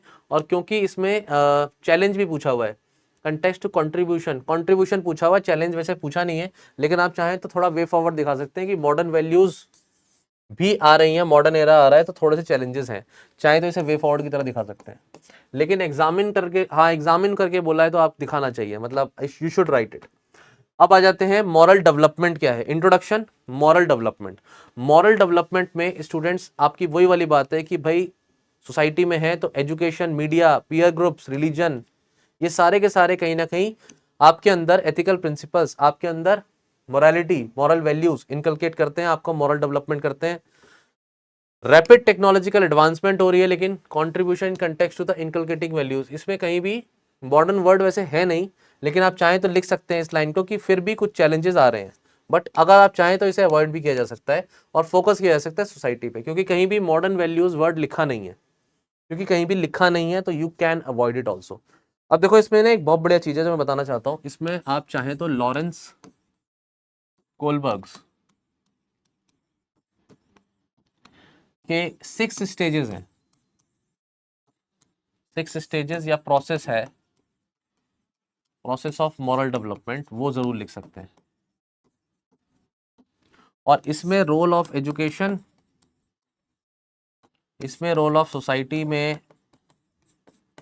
सोसाइटी के साथ एक कहीं ना कहीं एडजस्टमेंट या कहीं ना कहीं ट्रस्ट, वो सारी बातें आ जाती हैं स्टूडेंट्स। तो आप मॉरल डेवलपमेंट के 6 स्टेजेस का एग्जांपल लॉरेंस कोलबर्ग का लिखिए। इस वाले आंसर में यहाँ मेंशन नहीं है, मैं आपको एड ऑन पॉइंट दे रहा हूँ ये, ठीक है। तो कंट्रीब्यूशन क्या है, फैमिली का, एजुकेशन का, आई थिंक वो पॉइंट तो आप लिख लेंगे। एग्जाम्पल पे आ जाते हैं। एग्जाम्पल जैसे सिविक एजुकेशन प्रोग्राम्स हैं, तो ये आपके अंदर कॉम्प्लेक्स मॉरल इश्यूज जो होते हैं वो वैल्यू सिस्टम कॉम्प्लेक्स इश्यूज को दूर करने के लिए और वैल्यू सिस्टम्स को इनकलकेट करने का रोल प्ले कर सकते हैं। जैसे कि एजुकेशन इंस्टीट्यूशंस, जैसे कि क्रिश्चियन स्कूल्स होते हैं, मदरसे होते हैं, तो ये रिलीजियस वैल्यूज को भी इनकलकेट करते हैं, पहली बात तो। और दूसरा, जो ये इंस्टीट्यूशंस होते हैं ये आपको वैल्यूज ऑफ डिसिप्लिन सिखाते हैं इन जनरल। ये आपको कॉन्फिडेंस, पीस, हार्मनी और सोशल एडजस्टमेंट, एक तरीके से सोसाइटी के रिस्पेक्ट में जो खुशी रहनी चाहिए एक पर्सन के अंदर, वो भी सिखाती है। ठीक है, तो ये सारी बातें आप लिख सकते। एक एग्जांपल देना है, मतलब इतना डिटेल में तो वैसे भी नहीं जाना। ठीक है, ये अपने आप में एक पोटेंशियल 10-10 नंबर के पूरे क्वेश्चन है कि रिलीजियस इंस्टीट्यूशन कैसे वैल्यू इनकलकेट करता है। फ्यूचर में ये भी आ जाता, घबराना मत। ठीक है, रिलीजियस के रिस्पेक्ट में देखिए कंपैशन, ह्यूमिलिटी। अब जैसे सर्विस टू अदर्स है तो आप चैरिटी का एग्जांपल दे दीजिए कि भाई हिंदू धर्म में चैरिटी है तो ये इस्लाम धर्म में भी चैरिटी है, क्रिश्चियनिटी में भी चैरिटी है, हर जगह किसी भी तरीके से एग्जाम्पल दीजिए। आप रिलीजन की बात कर रहे हैं, आप बुद्धिज्म की बात करिए। बुद्धिज्म कहता है कि भाई पीस रहनी चाहिए, हार्मनी रहनी चाहिए। जैनिज्म सिखाता है नॉन वॉलेंस होना चाहिए। कोई भी एग्जाम्पल, इन सब में से कोई भी एग्जाम्पल देखो, बुद्धिज्म के 5 परसेप्ट जो है वो भी एग्जाम्पल बनते हैं। मीडिया एंड टेक्नोलॉजी का एग्जाम्पल दे दीजिए कि भाई मीडिया जो है कहीं ना कहीं आपको हेल्प करती है कि इमोरल बिहेवियर क्या है और मॉरल बिहेवियर क्या है ये बताने में। तो टेलीविजन जो मूवीज होती हैं, टेलीविजन सीरीज होती हैं, कुछ भी है, वो act of bravery, integrity, justice, ऐसी वैल्यूज इंकलकेट करने में भी रोल प्ले करता है। लेकिन कल फ्यूचर में एक क्वेश्चन आएगा कि मीडिया का रोल पॉजिटिव है वैल्यू इंकलकेशन में या नेगेटिव है। तो दोनों बातें। ठीक है, फिर आता है peer groups. Definitely peer groups आपको सोशल रिस्पॉन्सिबिलिटी सिखाते हैं। पीयर लेड रनिंग, और ये स्कूल्स में होती है। ठीक है, एनकरेज करती है बच्चों को टीम वर्क में काम करने के लिए। तो ये क्वेश्चन आपका इजी क्वेश्चन है एक्चुअली में देखा जाए तो, लेकिन चैलेंजेस यही है कि आज के समय में इंसान क्या हो गया है, वो मटेरियलिस्टिक चीजों की तरफ जा रहा है। कल्चरल डाइवर्सिटी बहुत ज्यादा है। इंडिया एक multilingual, multi diverse, multi ethnic, multi जो है सोसाइटी है, मल्टी कास्ट जो है, लिंग्विस्टिक लेवल पर ये बहुत ही डाइवर्स कंट्री है। और इस लेवल पर और ग्लोबलाइजेशन हो रहा है तो हमारे लिए चैलेंजेस हो जाते हैं कि जो है सोसाइटी जो है, मॉरल डेवलपमेंट जो होता है उसमें जो मॉरल वैल्यूज है वो कहीं ना कहीं डिक्लाइन हो जाती है। ये वाली बात एक अपने आप में सोचने वाली बात है। ट्रेडिशनल इंस्टीट्यूशंस का कहीं ना कहीं डिक्लाइन है, ये एजुकेशन सिस्टम्स की भी कहीं ना कहीं लिमिटेशन है। एजुकेशनल इंस्टीट्यूशंस अगर प्रॉफिट मेकिंग पे आ रहे हैं और अगर जो वैल्यू एजुकेशन है वो डिक्लाइन कर रही है तो definitely it is an issue, definitely it is an issue. Done. तो फिर ये सारी बातों के बाद स्टूडेंट्स, आप आपको ये इतना लिखने का मेरे को नहीं लगता कि आपको समय मिलेगा। आप ये जो अप्रोचेस हैं आप चाहें तो इसको कंक्लूजन में लिख सकते हैं कि भाई हमें स्ट्रेंथन फैमिली सपोर्ट सिस्टम करना चाहिए। ये बहुत बड़ा आंसर है, इतना आप नहीं लिख पाएंगे एग्जाम में। एथिकल एजुकेशन, वैल्यू एजुकेशन और मीडिया पॉजिटिवली कवरेज करें, टेक्नोलॉजी का हम सही इस्तेमाल करें, मिसयूज ना करें। ये सारी चीजें सोसाइटी में आपको पॉजिटिव डायरेक्शन की तरफ लेकर के जाएंगी। आप इन्हीं बातों को एज योर कंक्लूजन यूज करें। बाकी आई टोटली डाउट दिस कि आप इस इतना डिटेल में इतनी सारी हेडिंग्स बना पाएंगे 10 नंबर के क्वेश्चन में। आप नहीं कर पाएंगे, आप नहीं कर पाएंगे तो मुझे भी नहीं बताना। और प्लस चैलेंजेस नहीं पूछे, एग्जामिन पूछा था इसलिए हमने चैलेंजेस जरूर लिखे, शॉर्ट में लिखेंगे और उसको कैसे करेक्ट करना है उसे कंक्लूजन में कॉमा लगा करके लिखेंगे। नहीं तो फिर आप पेपर पूरा नहीं कर पाएंगे, पेपर ही छूट जाएगा। ठीक है, अगले क्वेश्चन में चलते हैं सीधे सीधे। ये बता दिया मैंने, अब इसमें ना अगले क्वेश्चन में चलते हैं सीधे। स्टूडेंट्स, अगला क्वेश्चन है नेशनल एजुकेशन पॉलिसी का। Assess the role of national education policy in inculcating human values. अब देखो अमंग द स्टूडेंट्स, अब देखो स्टूडेंट्स इसमें क्या है, व्हाट आर द हर्डल्स। इसमें तो सीधे पूछा चैलेंजेस तो आपको लिखना ही पड़ेगा, हर्डल्स पूछ ही लिया। अब देखो स्टूडेंट्स इसमें क्या है कि पहली बात तो न्यू एजुकेशन पॉलिसी क्या है, इसका आपने जीएस वाले जो दूसरे सब्जेक्ट्स हैं, पर्टिकुलरली पेपर 2, यहाँ पर आपने पॉलिसी की डिटेल्स पढ़ी होंगी। ये पता होनी चाहिए कि भाई ये पॉलिसी कहती है कि टीचर की ट्रेनिंग होनी चाहिए। ये पॉलिसी ये भी कहती है कि अल्टीमेटली वोकेशनल एजुकेशनल होनी चाहिए, वोकेशनल एजुकेशन होनी चाहिए। ठीक है, डन। ये आपका ये भी कहती है कि भाई एक फ्रीडम चॉइस भी मिले स्टूडेंट को सब्जेक्ट्स में। चॉइस की भी बात करती है ये, ठीक है। तो ये कुछ ऐसे पॉइंट्स हैं, और इनफैक्ट ये जो आपके रीजनल लैंग्वेज होती हैं या मदर टंग होती है, उसमें भी पढ़ाने की बात करता है। डन, ये सारी बातें। तो आपको पहले तो इसमें ऑब्वियसली न्यू एजुकेशन पॉलिसी का रोल बताना है, इसके बाद आपको लिमिटेशन एंड चैलेंजेस इसमें बताने पड़ेंगे, और कंक्लूजन में फिर मैं चाहूंगा वे फॉरवर्ड की तरह आप इसको लिखें। तो एक एक करके डिस्कस करते हैं पॉइंट्स को। जैसे कि ये इंट्रोडक्शन है कि न्यू जो national education new education policy है, ये एम करती है कि भाई एजुकेशन सिस्टम को पूरी तरह से ओवरऑलिंग करनी है इसकी, और इसमें हमें holistic value based education, holistic and value based education की तरफ बढ़ना है। इसमें अगर हम ध्यान से देखें तो हम क्रिएट करने की कोशिश कर रहे हैं ऐसा सिस्टम जिसमें ट्रांसफॉर्मिंग इंडिया की बात हो, जिसमें इक्विटेबल इंडिया की बात हो, वाइब्रेंट नॉलेज फैले सोसाइटी में, एंड अल्टीमेटली क्वालिटी एजुकेशन बच्चों तक पहुंचे। ये 3-4 बातें लिख करके आप अपना इंट्रोडक्शन शुरू कर सकते हैं। फिर जो सारी बातें जो मैंने स्टार्टिंग में लिखी कि नेशनल एजुकेशन पॉलिसी से साथ क्या जुड़ी हैं, तो आप बोलेंगे भाई पेडोलॉजिकल रिफॉर्म हुए हैं, करिकुलम में बदलाव है, कहीं ना कहीं हॉलिस्टिक एजुकेशन की अप्रोच है, आप सोशल, इमोशनल, कॉग्निटिव और एथिनिक कैपेसिटी के लेवल पर वर्क कर रहे हैं कि बच्चे के अंदर एथिकल रीजनिंग और क्रिटिकल थिंकिंग डेवलप हो जाए। तो मार्क करिए कीवर्ड्स। प्रॉब्लम कहाँ है? आंसर राइटिंग में। आंसर राइटिंग में प्रॉब्लम है सर, ये कीवर्ड नहीं मिलते। अब ये कीवर्ड कैसे मिलेंगे? जब पढ़ोगे तभी तो मिलेंगे। इसके लिए स्टूडेंट्स आपको प्रीवियस ईयर क्वेश्चंस के आंसर सॉल्व करने चाहिए। इसके लिए स्टूडेंट्स आपको प्रीवियस ईयर मॉडल आंसर्स भी पढ़ने चाहिए। अगर आप ये नहीं कर रहे हो तो आपको ये कीवर्ड्स नहीं मिलेंगे। Multi disciplinary approach, holistic approach, ऐसे कीवर्ड्स आपको कैसे मिलेंगे? नहीं मिल पाएंगे अल्टीमेटली। और पॉइंट्स कौन से हैं जो मैंने आपको बताया था? टीचर ट्रेनिंग का, टीचर एजुकेशन एंड ट्रेनिंग। मैंने आपको पॉइंट बताया experimental learning and in fact vocational learning, practical learning, ये प्रोजेक्ट बेस्ड लर्निंग, ठीक है, प्रैक्टिकल एक्सपीरियंस लर्निंग, ये भी इंक्लूड करी है हमारी न्यू एजुकेशन पॉलिसी में। तो ये प्रमोट करती है इंडियन कल्चर को, इंडियन कल्चर की वैल्यूज को। तो वोकेशनल एजुकेशनल लेवल पर रिच कल्चरल जो हेरिटेज है, लैंग्वेजेस है, ट्रेडिशन है, और इसमें आप चाहें तो as an example mother tongue का दे सकते हैं कि भाई education with respect to mother tongue, ये आप लिख सकते हैं। बाकी community participation and social governance, ये एक पॉइंट है, मे बी आपको माइंड में स्ट्राइक करेगा तब या नहीं स्ट्राइक करेगा।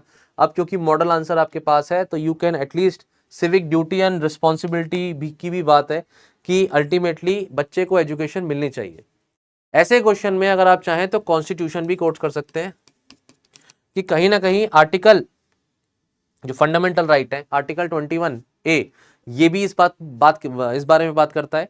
आप चाहें तो डीपीएसपी की बात कर सकते हैं कि भाई ये तो ड्यूटी भी है, फंडामेंटल ड्यूटी से भी उठा सकते हैं, या डीपीएसपी की भी बात कर सकते हैं कि एक तो पेरेंट्स की ड्यूटी फंडामेंटल ड्यूटी में आ जाए, गार्जियन की ड्यूटी, और आप डीपीएसपी में जाएंगे तो फिर गवर्नमेंट की ड्यूटी।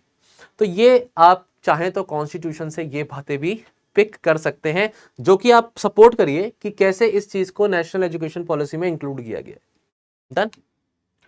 बाकी लिमिटेशन क्या है भाई? कॉम्प्लेक्सिटी है इसके इंप्लीमेंटेशन में। रिसेंटली हमारे वाइस प्रेसिडेंट ने ये बात बोली है कि रिसेंटली, बिल्कुल 2-4 दिन पुरानी खबर है ये, कि वाइस प्रेसिडेंट ने ये बात बोली है हमारे कि न्यू एजुकेशन पॉलिसी है, नेशनल एजुकेशन जो पॉलिसी है, कुछ स्टेट्स ने इंप्लीमेंट नहीं करी है, उन्हें भी इंप्लीमेंट करना चाहिए। ठीक है, तो या तो वो एग्जाम्पल आप करंट अफेयर्स का भी इसमें लिख दीजिए, वाइस प्रेसिडेंट का नाम लिख करके आप लिख सकते हैं।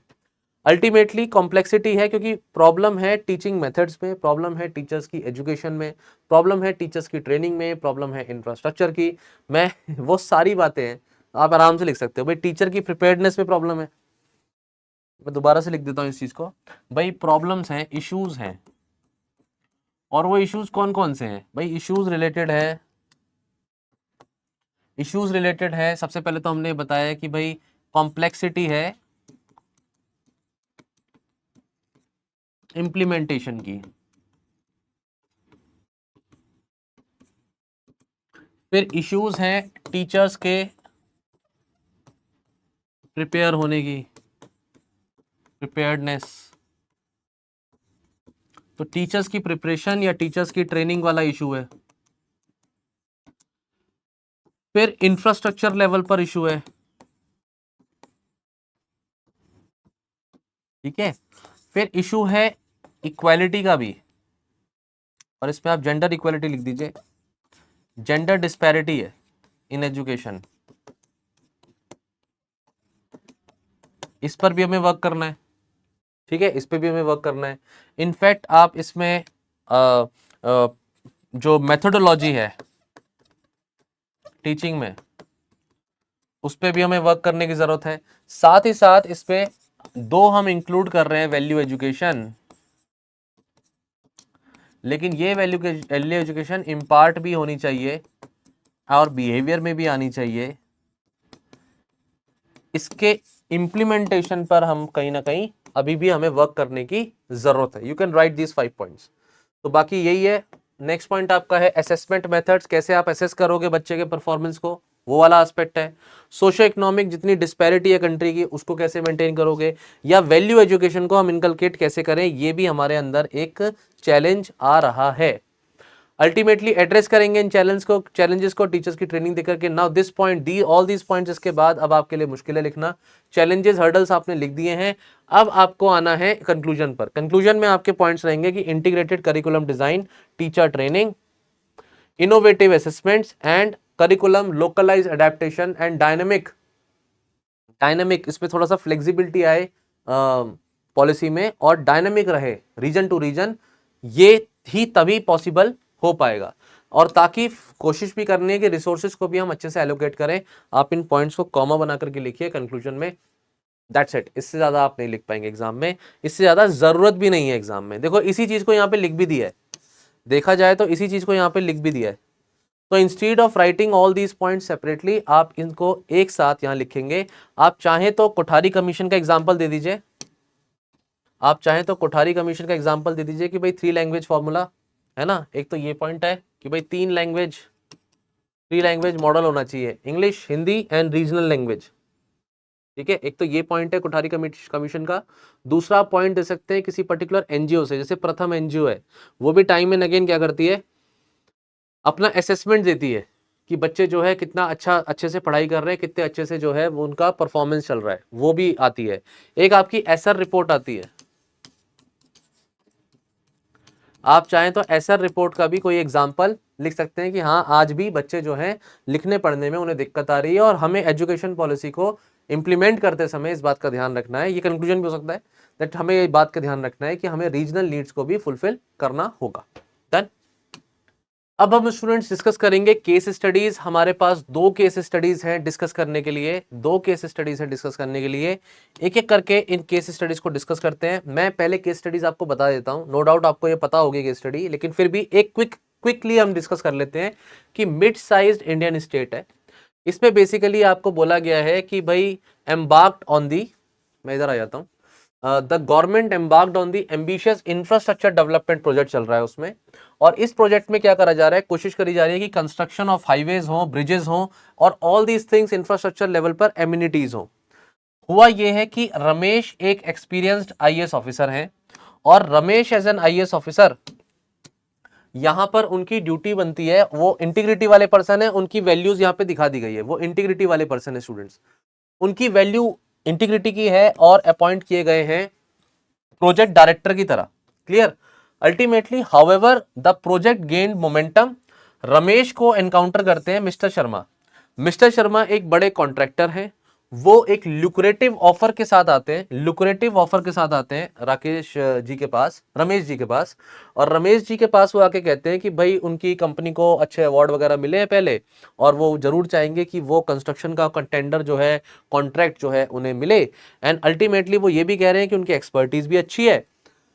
अगर ऐसा करते हैं रमेश जी तो अल्टीमेटली उन्हें क्या मिलेगा, ऐसे में वो शर्मा जी प्रॉमिस करते हैं कि फाइनेंशियल इंसेंटिव भी मिलेंगे और फ्यूचर कैरियर सपोर्ट भी मिलेगा। लेकिन वहीं देखा जाए तो रमेश कमिटेड है एथिकल गवर्नेंस के लिए। देखो ये अगर ऐसा वो करते हैं तो फेवरेटिज्म का प्रॉब्लम आ जाएगा। इसी चीज को यहाँ पे लिखा है कि हिमसेल्फ ऑन अ डायलेमा, कि ऑफर तो सही बात है कि अगर उनकी बात ये मानी जाएगी तो प्रोजेक्ट का काम बहुत तेजी से खत्म हो जाएगा, प्रोजेक्ट बहुत अच्छे से कंप्लीट हो जाएगा, ये बात तो समझ में आती है, कंप्लीशन एंड इकोनॉमिक बेनिफिट्स। लेकिन कहीं ना कहीं ये कॉम्प्रोमाइज कर देता है इस बात को कि करप्शन तो हुआ और साथ ही साथ फेवरेटिज्म हुआ।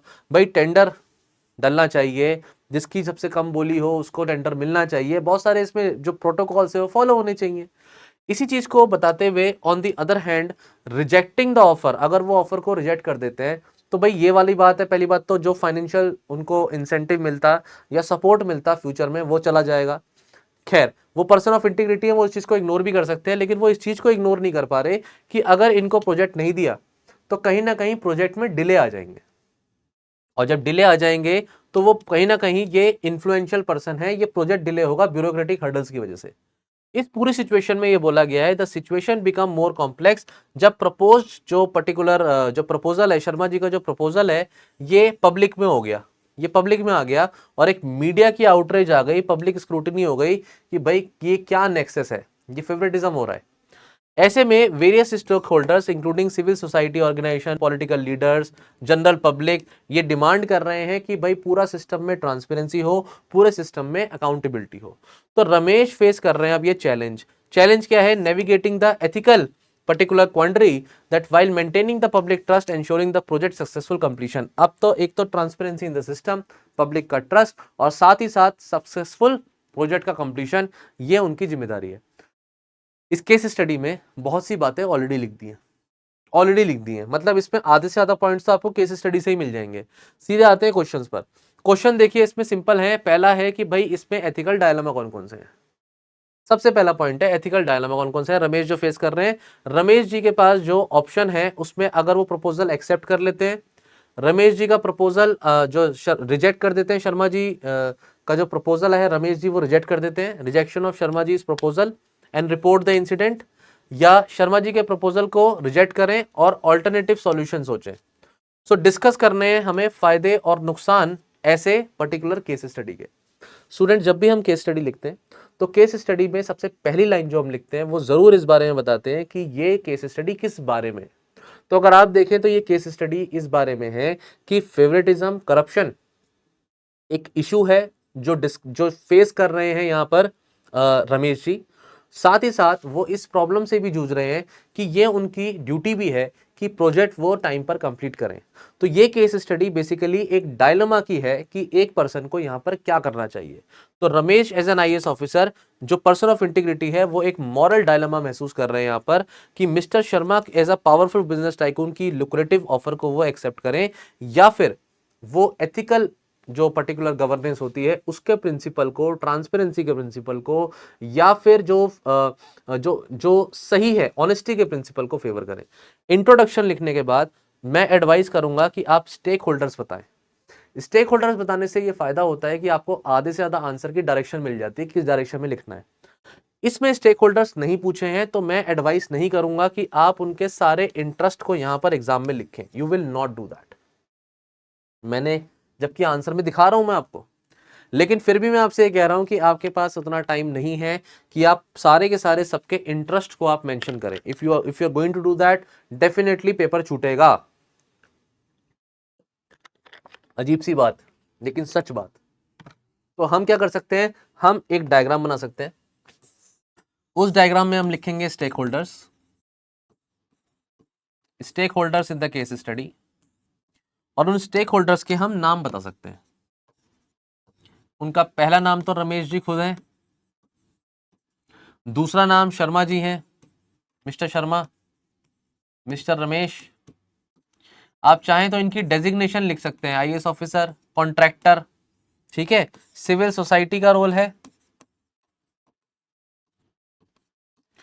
पब्लिक एट लार्ज उसका रोल है, मीडिया का इसमें रोल है, इसमें पूरा का पूरा सरकार भी तो है, डिपार्टमेंट, क्योंकि मिस्टर रमेश जिस डिपार्टमेंट से है वो भी तो एक स्टेक होल्डर हो गई, गवर्नमेंट पे भी तो अकाउंटेबिलिटी का क्वेश्चन है। डन। ये सारी बातें अल्टीमेटली इसके बाद आप सीधे आंसर पे आए, सीधे hit to the answer. What is the primary ethical dilemma mister Ramesh is facing. Simple सी बात है भाई, पब्लिक के ट्रस्ट की सोचूं या मैं अपने पर्सनल फायदे की सोचूं। वर्सेस करके लिखिए सिंपल, और एक लाइन लिखिए, आगे बढ़ जाइए। टाइम नहीं है आपके पास केस स्टडी में, सिर्फ एक लाइन लिखनी है, आगे बढ़ना है। इंटीग्रिटी की सोचूं या प्रोसेस को फास्ट करने की सोचूं, एक्सपीडेंसी, क्योंकि अगर फास्ट हो जाएगा प्रोसेस तभी हो पाएगा जब एक्सेप्ट करेंगे। ये वाला लाइन सही है कि एक्सेप्टिंग द शर्मा जीज ऑफर, ये इस प्रोसेस को, इस प्रोजेक्ट को फास्ट बना देगा। तो मैं ये सोचूं या कॉम्प्रोमाइज कर जाऊं कहीं ना कहीं एथिकल स्टैंडर्ड से। अगला पॉइंट आता है कि भाई मैं ट्रांसपेरेंसी की सोचूं या कॉन्फिडेंशियलिटी की सोचूं, क्योंकि रिजेक्ट करना शर्मा जी के ऑफर को and making it public will lead to media outreach and demanding transparency. Rejecting Sharma ji's offers and making it public, ये सही में एक मीडिया आउटरीच का इशू हो जाएगा। वहीं पर अगर आप ये बोले कि मैं एक्सेप्टिंग, यहां पर इनफैक्ट अगर आप एक्सेप्टिंग भी लिख देंगे तब भी एक मीडिया आउटरीच हो सकती है। दोनों ही तरीके से होगी। रूल ऑफ लॉ फोकस होना चाहिए या कहीं ना कहीं करप्शन, मैं करप्शन कर लूं क्या? इन पे करप्शन अगर आप ना लिखना चाहे तो फेवरेटिज्म लिख दीजिएगा, ये भी पॉइंट है। बाकी कम से कम नहीं तो 5 से 6 आप एथिकल डायलेमा जरूर बताएं। अलग से क्वेश्चन है, 5 नंबर का एक्सपेक्टेड क्वेश्चन है, मिनिमम 5 नंबर का क्वेश्चन है, तो कम से कम उसमें 5 पॉइंट तो बनते हैं with 1 line each. Favouritism, accountability, ये रिपीट पॉइंट है देखा जाए तो। हाँ, पॉलिटिकल प्रेशर पे आ जाऊं या मैं अपनी एथिकल लीडरशिप को शो करूं, ये एक बहुत अच्छा पॉइंट है। Done, you can right this point. फिर ये वाला एक पॉइंट है, फेयरनेस एंड एफिशिएंसी। फेयरनेस जरूरी है सिस्टम की या एफिशिएंट होना जरूरी है सिस्टम का? क्योंकि एफिशिएंट अगर हो गया तो इसीलिए होगा क्योंकि जब शर्मा जी के उस ऑफर को एक्सेप्ट कर लेंगे और बिल्कुल तेजी से काम हो जाएगा तो एफिशिएंसी आ जाएगी। बाकी अब सीधे दूसरे क्वेश्चन पे चलते हैं स्टूडेंट्स। एक एक पॉइंट पर आपको प्रोज एंड कॉन्स बताने हैं एंड सजेस्ट करना है लास्ट में कि मोस्ट अप्रोप्रिएट एक्शन आपका क्या है। ठीक है, तो पहला देखते हैं। फर्स्ट है कि भाई एक्सेप्ट कर लें शर्मा जी के प्रपोजल को। इसमें आप बीच में लाइन खींचिए, इधर आप प्रोज लिखिए, इधर आप कॉन्स लिखिए। अगर आप इन पॉइंट्स को ध्यान से देखें स्टूडेंट्स तो इजी पॉइंट है, बिल्कुल इजी पॉइंट है कि भाई प्रोसेस को आपको एफिशिएंट बनाना है या फिर आपको regional development and job creation करना है, क्योंकि यूटिलिटी है उस तरीके के एक्सेप्ट करने की ऑफर की। पर्सनल फायदा अलग से होगा, साथ ही साथ आपकी प्रैक्टिकल अप्रोच है कि भाई ब्यूरोक्रेटिक हर्डल्स भी कम होने चाहिए। इन फायदों के बाद आपके आते हैं नुकसान। नुकसान में आता है कि भाई वो पर्सन ऑफ इंटीग्रिटी है, तो अगर ये फुलफिल नहीं, अगर वो इसको एक्सेप्ट कर लेते हैं तो कहीं ना कहीं क्राइसिस ऑफ कॉन्शियंस हो जाएगा। यूज दिस वर्ड, या एक वर्ड यूज कर सकते हैं आप, गिल्ट। फ्यूचर गिल्ट लेकर के आएगा इंडिविजुअल के मन में क्योंकि वो पर्सन ऑफ इंटीग्रिटी है। साथ ही साथ यहां पर रूल ऑफ लॉ फॉलो नहीं होगा, करप्शन हो गया, लोगों का ट्रस्ट टूट जाएगा, इक्विटी की बात नहीं होगी, और फेयरनेस इन अवॉर्डिंग कॉन्ट्रैक्ट्स,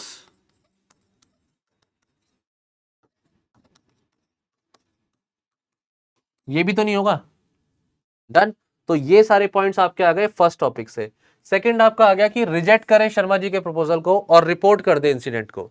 रिपोर्ट कर देंगे तो इंटीग्रिटी मेंटेन रहेगी, रूल ऑफ लॉ मेंटेन रहेगा। अभी ये डिस्कस ही करें, रिपीट होंगे कुछ पॉइंट। सिस्टम में अकाउंटेबिलिटी आ जाएगी, इक्विटी आ जाएगी, सेम पॉइंट है स्टूडेंट्स। लेकिन कॉन्स में क्या आएगा भाई? डिले हो जाएगा पूरा का पूरा प्रोजेक्ट, रिस्क हो सकता है, पर्सनल रिस्क, क्योंकि पॉलिटिकल और प्रोफेशनल जो है बैकलैशेस हो सकते हैं, आपको खतरा भी हो सकता है, आपको धमकी भी आ सकती है, आपके प्रोफेशनल लेवल पर आपके कॉन्सिक्वेंसेस हो सकते हैं, harm the career also, future support system नहीं रहेगा, और सोशल प्रेशर आएगा अलग से क्योंकि मीडिया भी कहीं ना कहीं इस चीज को उछालेगी क्योंकि आपने रिपोर्ट कर दिया इंसिडेंट्स को। लास्ट ऑफ पॉइंट आता है इसमें कि शर्मा जी के प्रपोजल को रिजेक्ट करें और ऑल्टरनेटिव सॉल्यूशन सोचें। तो रिजेक्ट करने वाले पॉइंट्स तो वही रहेंगे, लेकिन जब एक्सेप्ट उसके जो इस पे जो है ऑल्टरनेटिव सॉल्यूशन के नुकसान देखें तो नुकसान में एफिशिएंसी खत्म हो जाती है, ऑपरेशनल बर्डन आता है क्योंकि आपको ऑल्टरनेटिव सॉल्यूशन देखने हैं, ऊपर से कॉस्ट बढ़ जाएगी अलग से, कॉस्ट बढ़ जाएगी अलग से, पॉलिटिकल प्रेशर, पर्सनल प्रेशर हो ही जाएगा, और कहीं ना कहीं अनसर्टिनिटी भी है कि क्या वो ऑल्टरनेटिव सॉल्यूशन काम का होगा भी या नहीं होगा। इसके फायदे में leadership, accountability, equity and integrity same points हैं। अब आते हैं भाई सजेस्टेड कोर्स ऑफ मेजर। तो देखो इसमें अगर देखा जाए तो उन्हें रिजेक्ट तो करना ही चाहिए, ऐसा तो इसमें पॉइंट ही नहीं बनता कि उन्हें शर्मा जी के प्रपोजल को रिजेक्ट नहीं करना चाहिए, बिल्कुल रिजेक्ट करना चाहिए एंड इस इंसिडेंट को रिपोर्ट करना जरूरी है ताकि सिस्टम में ट्रांसपेरेंसी आए, ताकि सिस्टम में जो ट्रस्ट है लोगों का ब्यूरोक्रेसी पे वो बढ़ जाए, और मीडिया में आकर के आप बिल्कुल बोल सकते हैं कि फेयरनेस इन द सिस्टम होगा और आगे जाकर के टेंडर होगा जो कहीं ना कहीं हम चाहेंगे कि लोग जो हैं उसमें टेंडर में अपने कोटेशन को डालें और फिर प्रॉपर एलोकेशन होगा, अवार्ड होगा, कॉन्ट्रैक्ट का किसको मिलेगा। ये आप मीडिया में उसकी डेडलाइंस भी दे सकते हैं इससे आपका क्या होगा, करप्ट प्रैक्टिसेस कम हो जाएंगी और इससे जो सिस्टम में जो फास्ट होना चाहिए प्रोसेस वो भी स्पीड अप कर जाएगा। इसमें एग्जाम जो जस्टिफिकेशन देंगे आप, इंटीग्रिटी अपहेल्ड होने का, रूल ऑफ लॉ अपहेल्ड होने का, इक्विटी आने का और accountability in the system, fairness in the system, trust towards the public, ये सारे पॉइंट्स बनते हैं। मैंने बहुत शॉर्ट में डिस्कस किया है स्टूडेंट्स, क्योंकि केस स्टडी में I just want to give you an idea. लिखना तो देखो आप ही को है, एंड अल्टीमेटली ये मॉडल आंसर है, you can read this particular answer, but at least thought में पहले आ जाएगा। तो सिंपल इंग्लिश में लिखना है, इसमें ज्यादा टफ नहीं है। लेकिन हाँ, जैसे मैंने वर्ड बताया आपको, क्राइसिस ऑफ कॉन्शियंस वाला जो एक पर्टिकुलर वर्ड लिखवाया था, use such words in the exam. अगली केस स्टडी है, देखो इसका कंक्लूजन आप लिख सकते हो इस पर्टिकुलर कोट से, ये कोटेशन बहुत अच्छी थी। Ethics is knowing the difference between what you have right to do and what is right thing to do. In fact, you can use the quote of Immanuel Kant.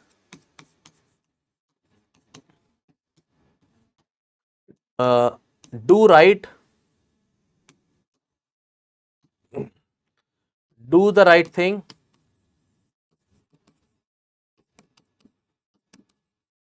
because it is the right thing to do.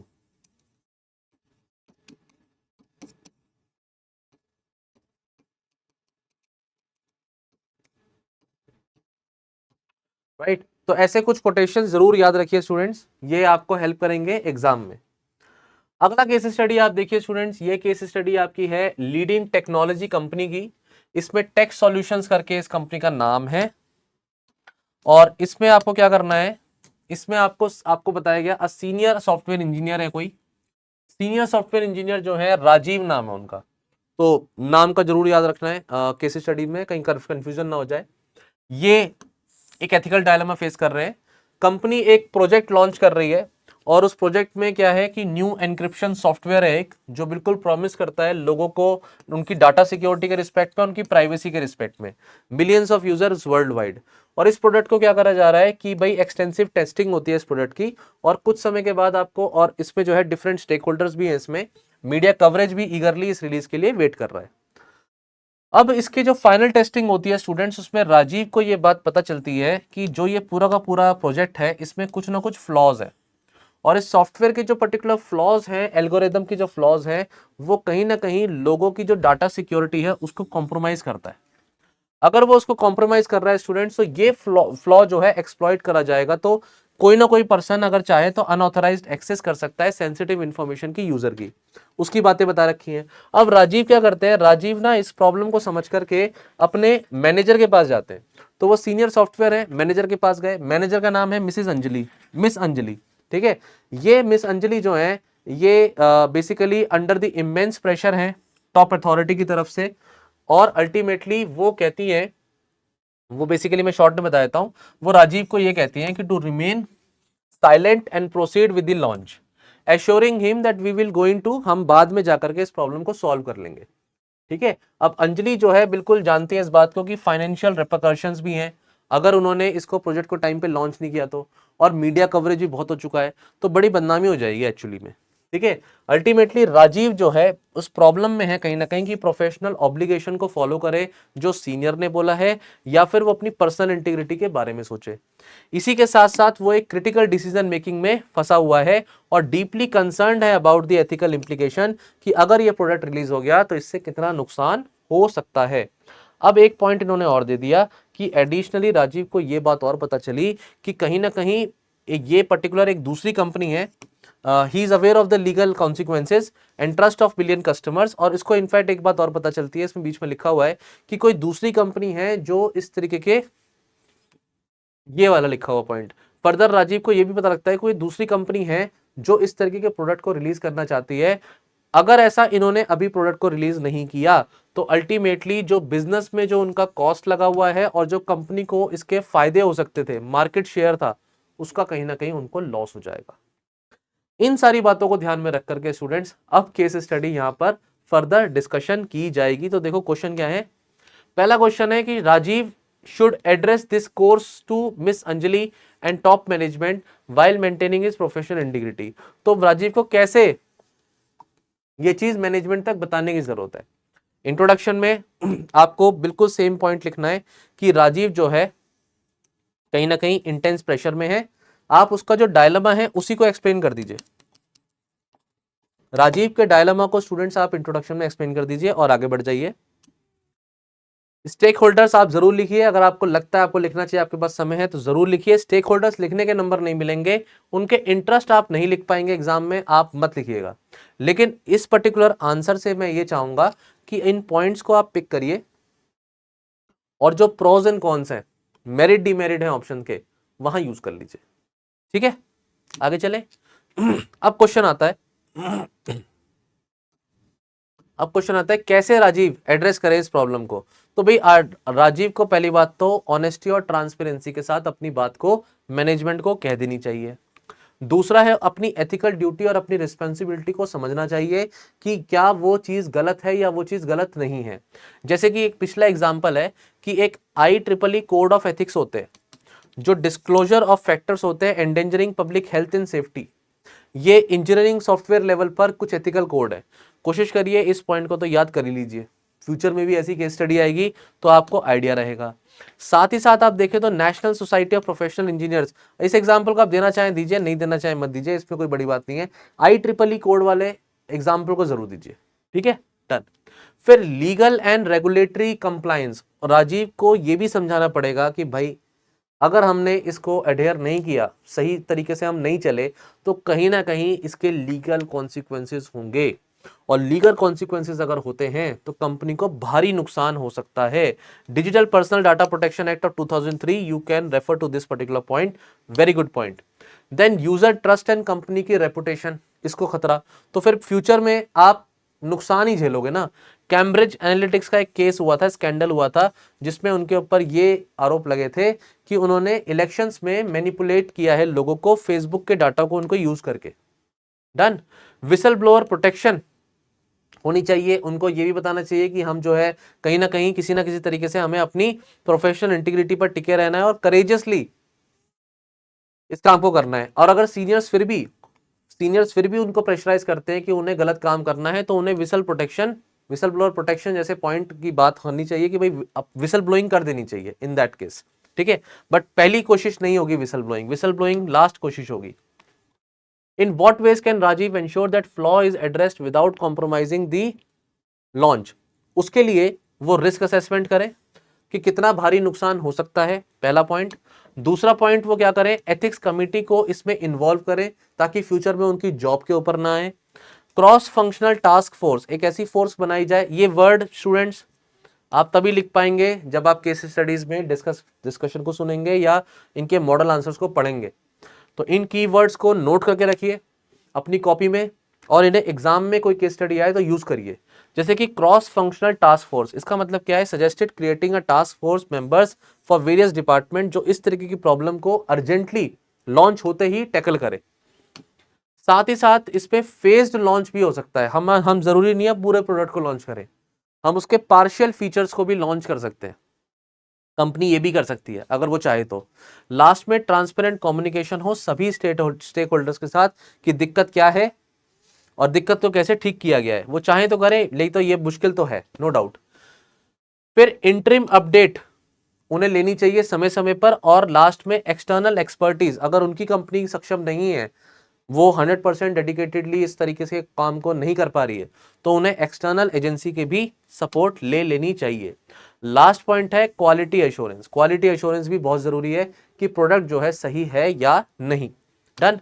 सो इस तरह से students ये अपने points को बताएंगे, and this is how he should proceed further.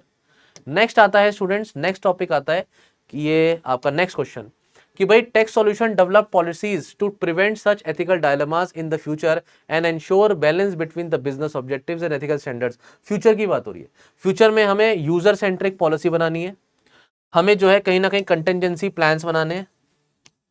Again I am saying keywords पे focus करिए, पूरा स्टेटमेंट सिंपल इंग्लिश में आप भी लिख लेंगे, लेकिन कीवर्ड से फोकस करिए। सर ये जितने एग्जांपल्स होते हैं क्या हर जगह देने की जरूरत है, आंसर इज नो।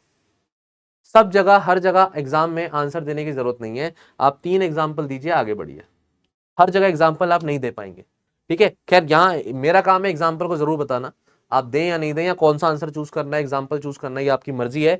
जैसे यहाँ एग्जाम्पल है, as per ISO 22301 standards it ensures कि कहीं ना कहीं कोई भी अनफोर्सीन सर्कमस्टेंसेज हो तो कंटिजेंसी प्लान होना चाहिए। फिर आता है आपके एथिकल ऑडिट्स होने चाहिए, आपके प्रोडक्ट के रिस्पेक्ट में कि उसकी क्वालिटी क्या है वो चेक करी जाए। Done. Annual ethical audits are very important. Then performance metrics आपके होने चाहिए, आपके क्या क्या क्या आपका विजन है, क्या आपके ऑब्जेक्टिव्स हैं, क्या आपके जो है पैरामीटर्स हैं, मीजर्स हैं जो आप लेंगे।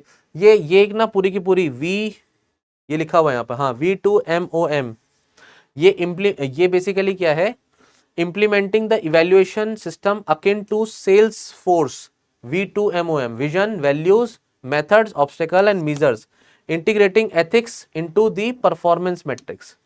As an example you can use it. Encouraging the ethical innovation, innovation बहुत जरूरी है, क्रिएटिविटी बहुत जरूरी है, साथ ही साथ एथिकल गवर्नेंस बहुत जरूरी है, collaborating with the ethical governance, ये सारे एस्पेक्ट आपके निकलेंगे स्टूडेंट्स। अल्टीमेटली आप एथिकल कल्चर अपनी कंपनी में एक कल्चर बनाएं जहां पर ट्रांसपेरेंसी के साथ सिस्टम में काम हो सके। ये आपका वे फॉरवर्ड हो सकता है। एक वे फॉरवर्ड वॉरेन बफे का भी है कि भाई 20 साल लग जाते हैं एक रेपुटेशन को बिल्ड करने में, लेकिन सिर्फ 5 मिनट लगते हैं उस पूरी रेपुटेशन को ruin होने में।